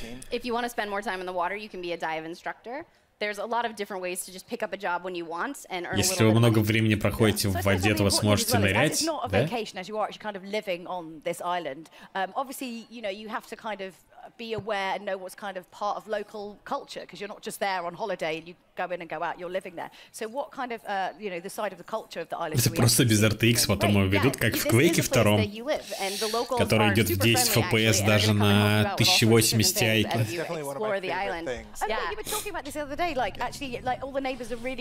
Нахера вообще Quake 2 нужно было RTX, я хер знаю.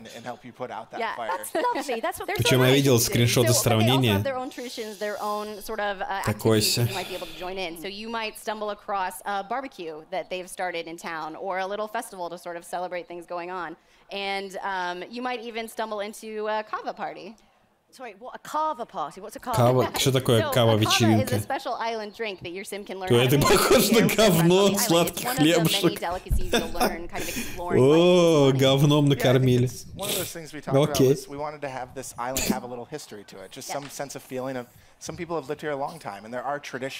Блять, это вся конфа кормит говном. Все, свистят, пора офать. Aside from, you know, drinking kava. Well, I mean, that might be Не, не хочу пить каву после того, как я увидел, как она выглядит. Something else the team was really excited about adding is there these elementals around the island that are kind of these spirits, these ancients who care a lot about Solani, and you know they want to see their world taken care of. Но я ведь не шутил. They might be really happy and pleased, and if you're Если ты плохо себя ведешь к острову, то они будут злыми. А если хорошо, то они будут довольными и веселыми.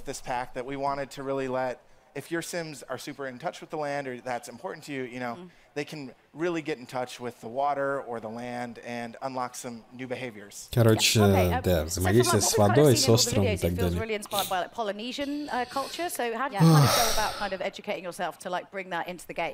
Well, every time we make a world, we want to learn a lot about the influences that could go into that place, because it's not a particular real place, but it's inspired by real places. So, short of flying there and researching ourselves, we reached out.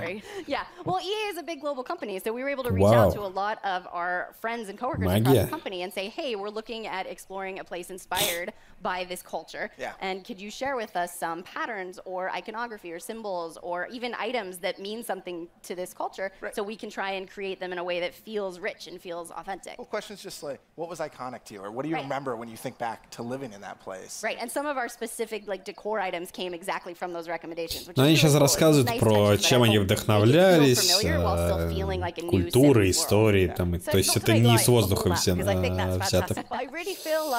не просто придумано. Что у вас такая страсть прям к разработке? Чё? Mermaids, про русалок говорит. Какого хера у вас, говорит, русалки? Воу. А русала, то есть, нельзя сделать, да? А если я представляю себя русалом? Я не могу стать русалом? Ну, это, блядь, 0 из 10. Нет, я могу стать русалом. Все, беру свои слова назад. Я могу стать русалом. Я уже покупаю. У них есть какие-то силы? Sounds good. Yeah. Can you tell us what they are? There's still a bit of mystery to the mermaids. Like, don't ask me that. They are definitely worth exploring. So I can't wait for you guys to get. Члена нет. So of course I would just love. Зачем тебе член, когда ты русал? No conversation about The Sims would be complete without a chat about obviously interior design. So kind of what's new for the architects about there. Yep. New homes, new furniture. We saw some. I'm pretty sure we saw some houses on stilts as well over the water, right? Yeah, so I think, you know, first and foremost, теплеешься в водичке себе. Плаваешь. Ешь планктон. Не бойся, тебе ничего не надо. Но член должен появляться, когда ты выходишь на сушу обратно. Так что все в порядке. Yeah, and you can go for this more sort of local style Бэм, животом. or you can go for something a little more high-end and modern. We really wanted you to feel like you could create the getaway of your dreams. Yeah, for sure. And yeah, I'm so 100% sold on the houses over the water. I'm much more of a kind of modern sort of house. Yeah, for sure. And you might have noticed too, she was able to jump right off of that deck out into the water, which is great. Best. Like your perfect little escape. Бля, что-то я часто зеваю на Симсах. I can't wait to check out obviously the new Island Living expansion pack. And now that I've got a feeling out that some of you, you know, that you've got some more exciting additional information as well for us. So it's not just that. Have you got a bit more news to share? We do have some more news. In fact, we're going to kick to somebody else for this announcement. Okay. So here's Joey Graceffa. Hello there, everyone. Блять, что опять какой-то ютубер как будто. And I'm so excited to announce this upcoming partnership with one of my favorite games. So this summer, The Sims is actually partnering with the amazing It Gets Better project. As part of this partnership with It Gets Better, Sims is going to be releasing Pride items in all the Sims products in the next few months. There's going to be a variety of It Gets Better and Pride clothing in Sims Free Play, the Sims mobile app, and Sims 4. There's even a gender-neutral bathroom in Sims 4. Будет гендернейтральная ванна, guys. Now go out and enjoy your EA Play. Оставляют без комментариев. That's so cool to see. That's really, really cool to see. And thanks so much to Joey for showing that. Оно становится лучше написано. It gets better. It's, you know, Pride Month. It's Pride Week here in Los Angeles. How are you guys going about kind of? Ну это же в LA проходит, понятно. Well, The Sims has always been a game about being inclusive and the self-expression of creating yourself and people you know and telling your own story. Максимально инклюзивная игра. This is a wonderful игра. opportunity to bring new content in the game to celebrate that.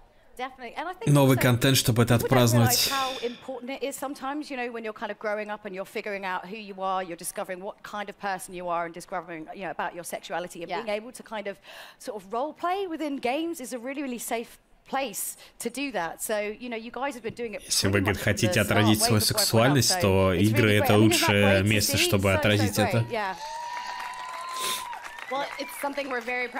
И камера так на девушек с цветными волосами наезжает, как будто специально.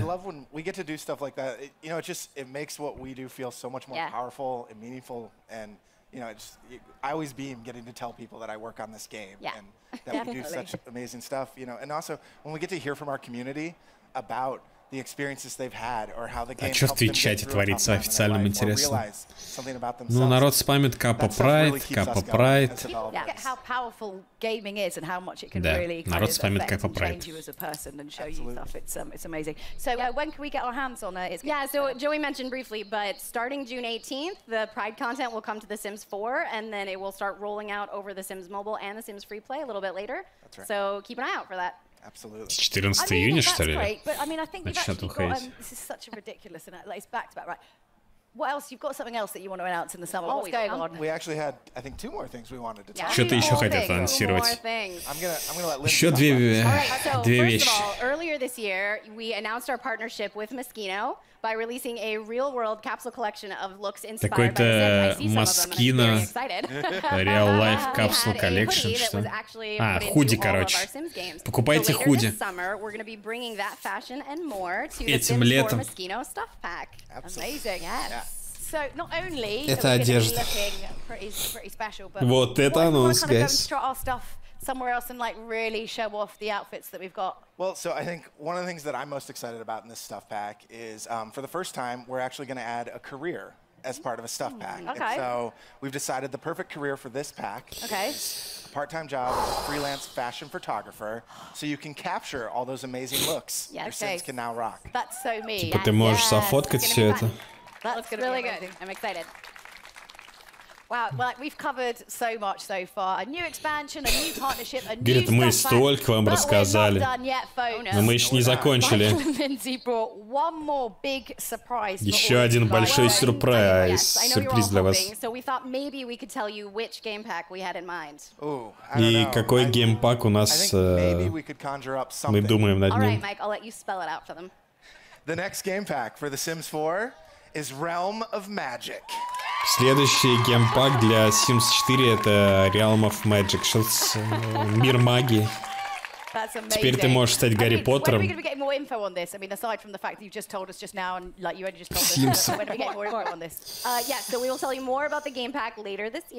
Теперь ты можешь стать 40-летним девственником из Симсах. We've had a couple community members asking. It's a popular request. Who doesn't love a little bit of magic? Yes, it's true. So big thank you to Lindsay and Michael, and thank you so much for showing us. Спасибо большое. So let's just quickly recap this because there's a few things to get through and it's hot and you might have forgotten. So the Island Living reveal trailer is live now. The expansion is playable here at EA Play, and you can play it at home soon. The It Gets Better Pride content starts rolling out, and in a few weeks, and the Moschino stuff pack comes out later this summer. So don't forget to check out all the Sims social channels for even more info and launch dates. So that's it for the Sims. It's been an exciting day here with so much news. I can't wait to join the Fan Fest and get my hands on the Island Living expansion pack. So from all of us here, goodbye. We'll see you later. До свидания.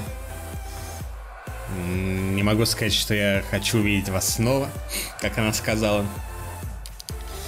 Но EA, короче, с каждым годом все пробивает дно. Спасибо, что смотрели. Надеюсь, вам понравилось. Все эти такие... Извините, у нас закончилось время. Крейг Миллер.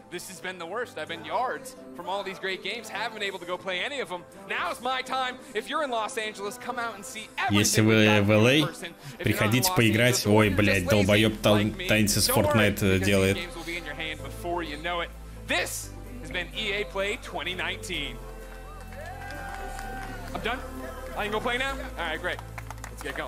Челик с таким акурой.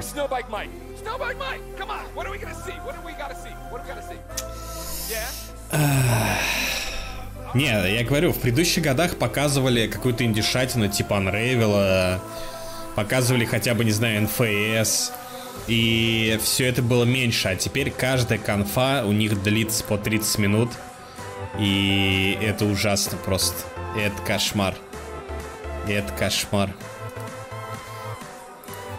Я не знаю, как они умудряются с каждым годом делать все хуже и хуже.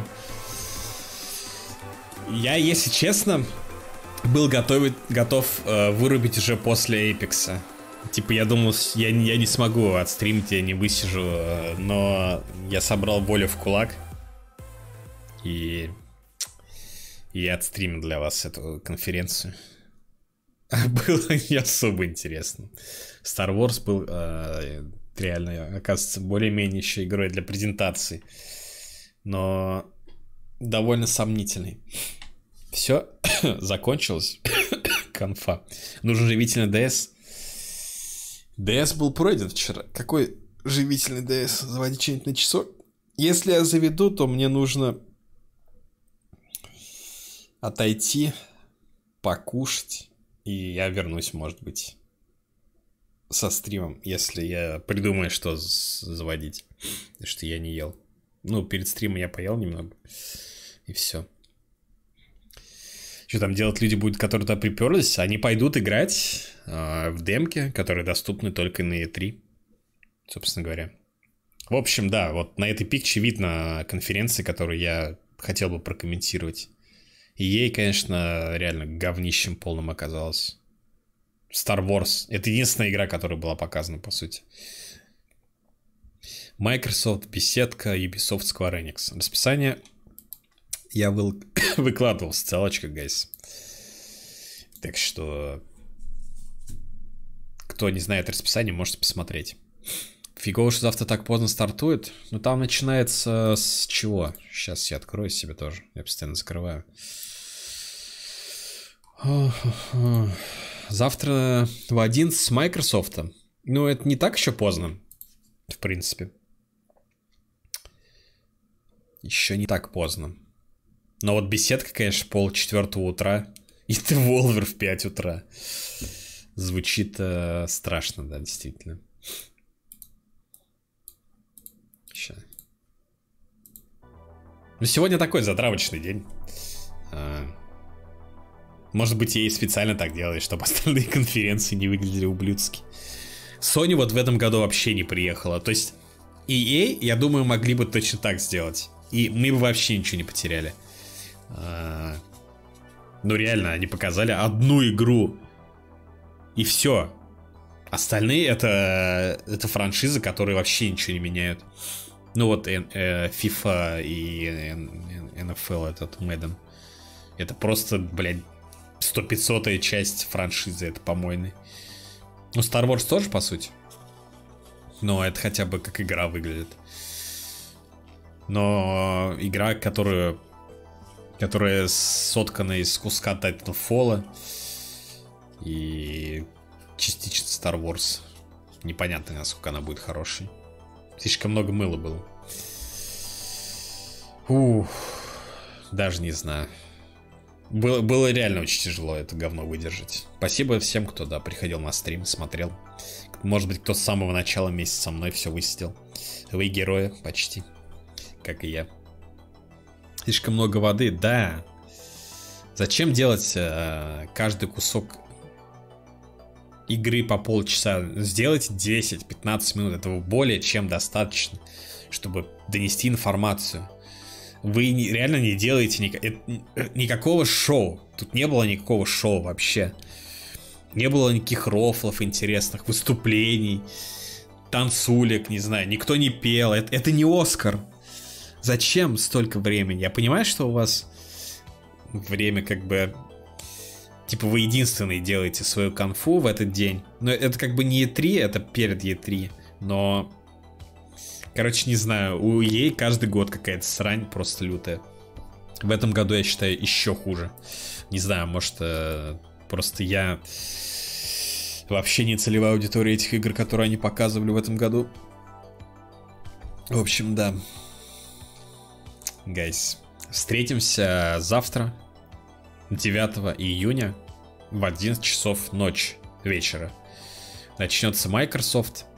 На Microsoft, насколько я понимаю, достаточно много чего должны показать. Например, ту же игру от From Software, которую они делают с Мартином, которую Мартин консультировал, которые слили уже постер. Будет интересно посмотреть. И может еще что-то интересное покажут. Может покажут какие-нибудь эксклюзивы новые для Xbox. И... Ну, у них сейчас все эксклюзивы еще и на ПК выходят, так что нас, я думаю, это интересует. Беседка, я не знаю, что покажет. Даже не представляю, что они могут показать хорошего. Devolver. Ну, пару индюшатин, наверное, разве что. В общем, да. Спасибо, что приходили, смотрели, комментировали.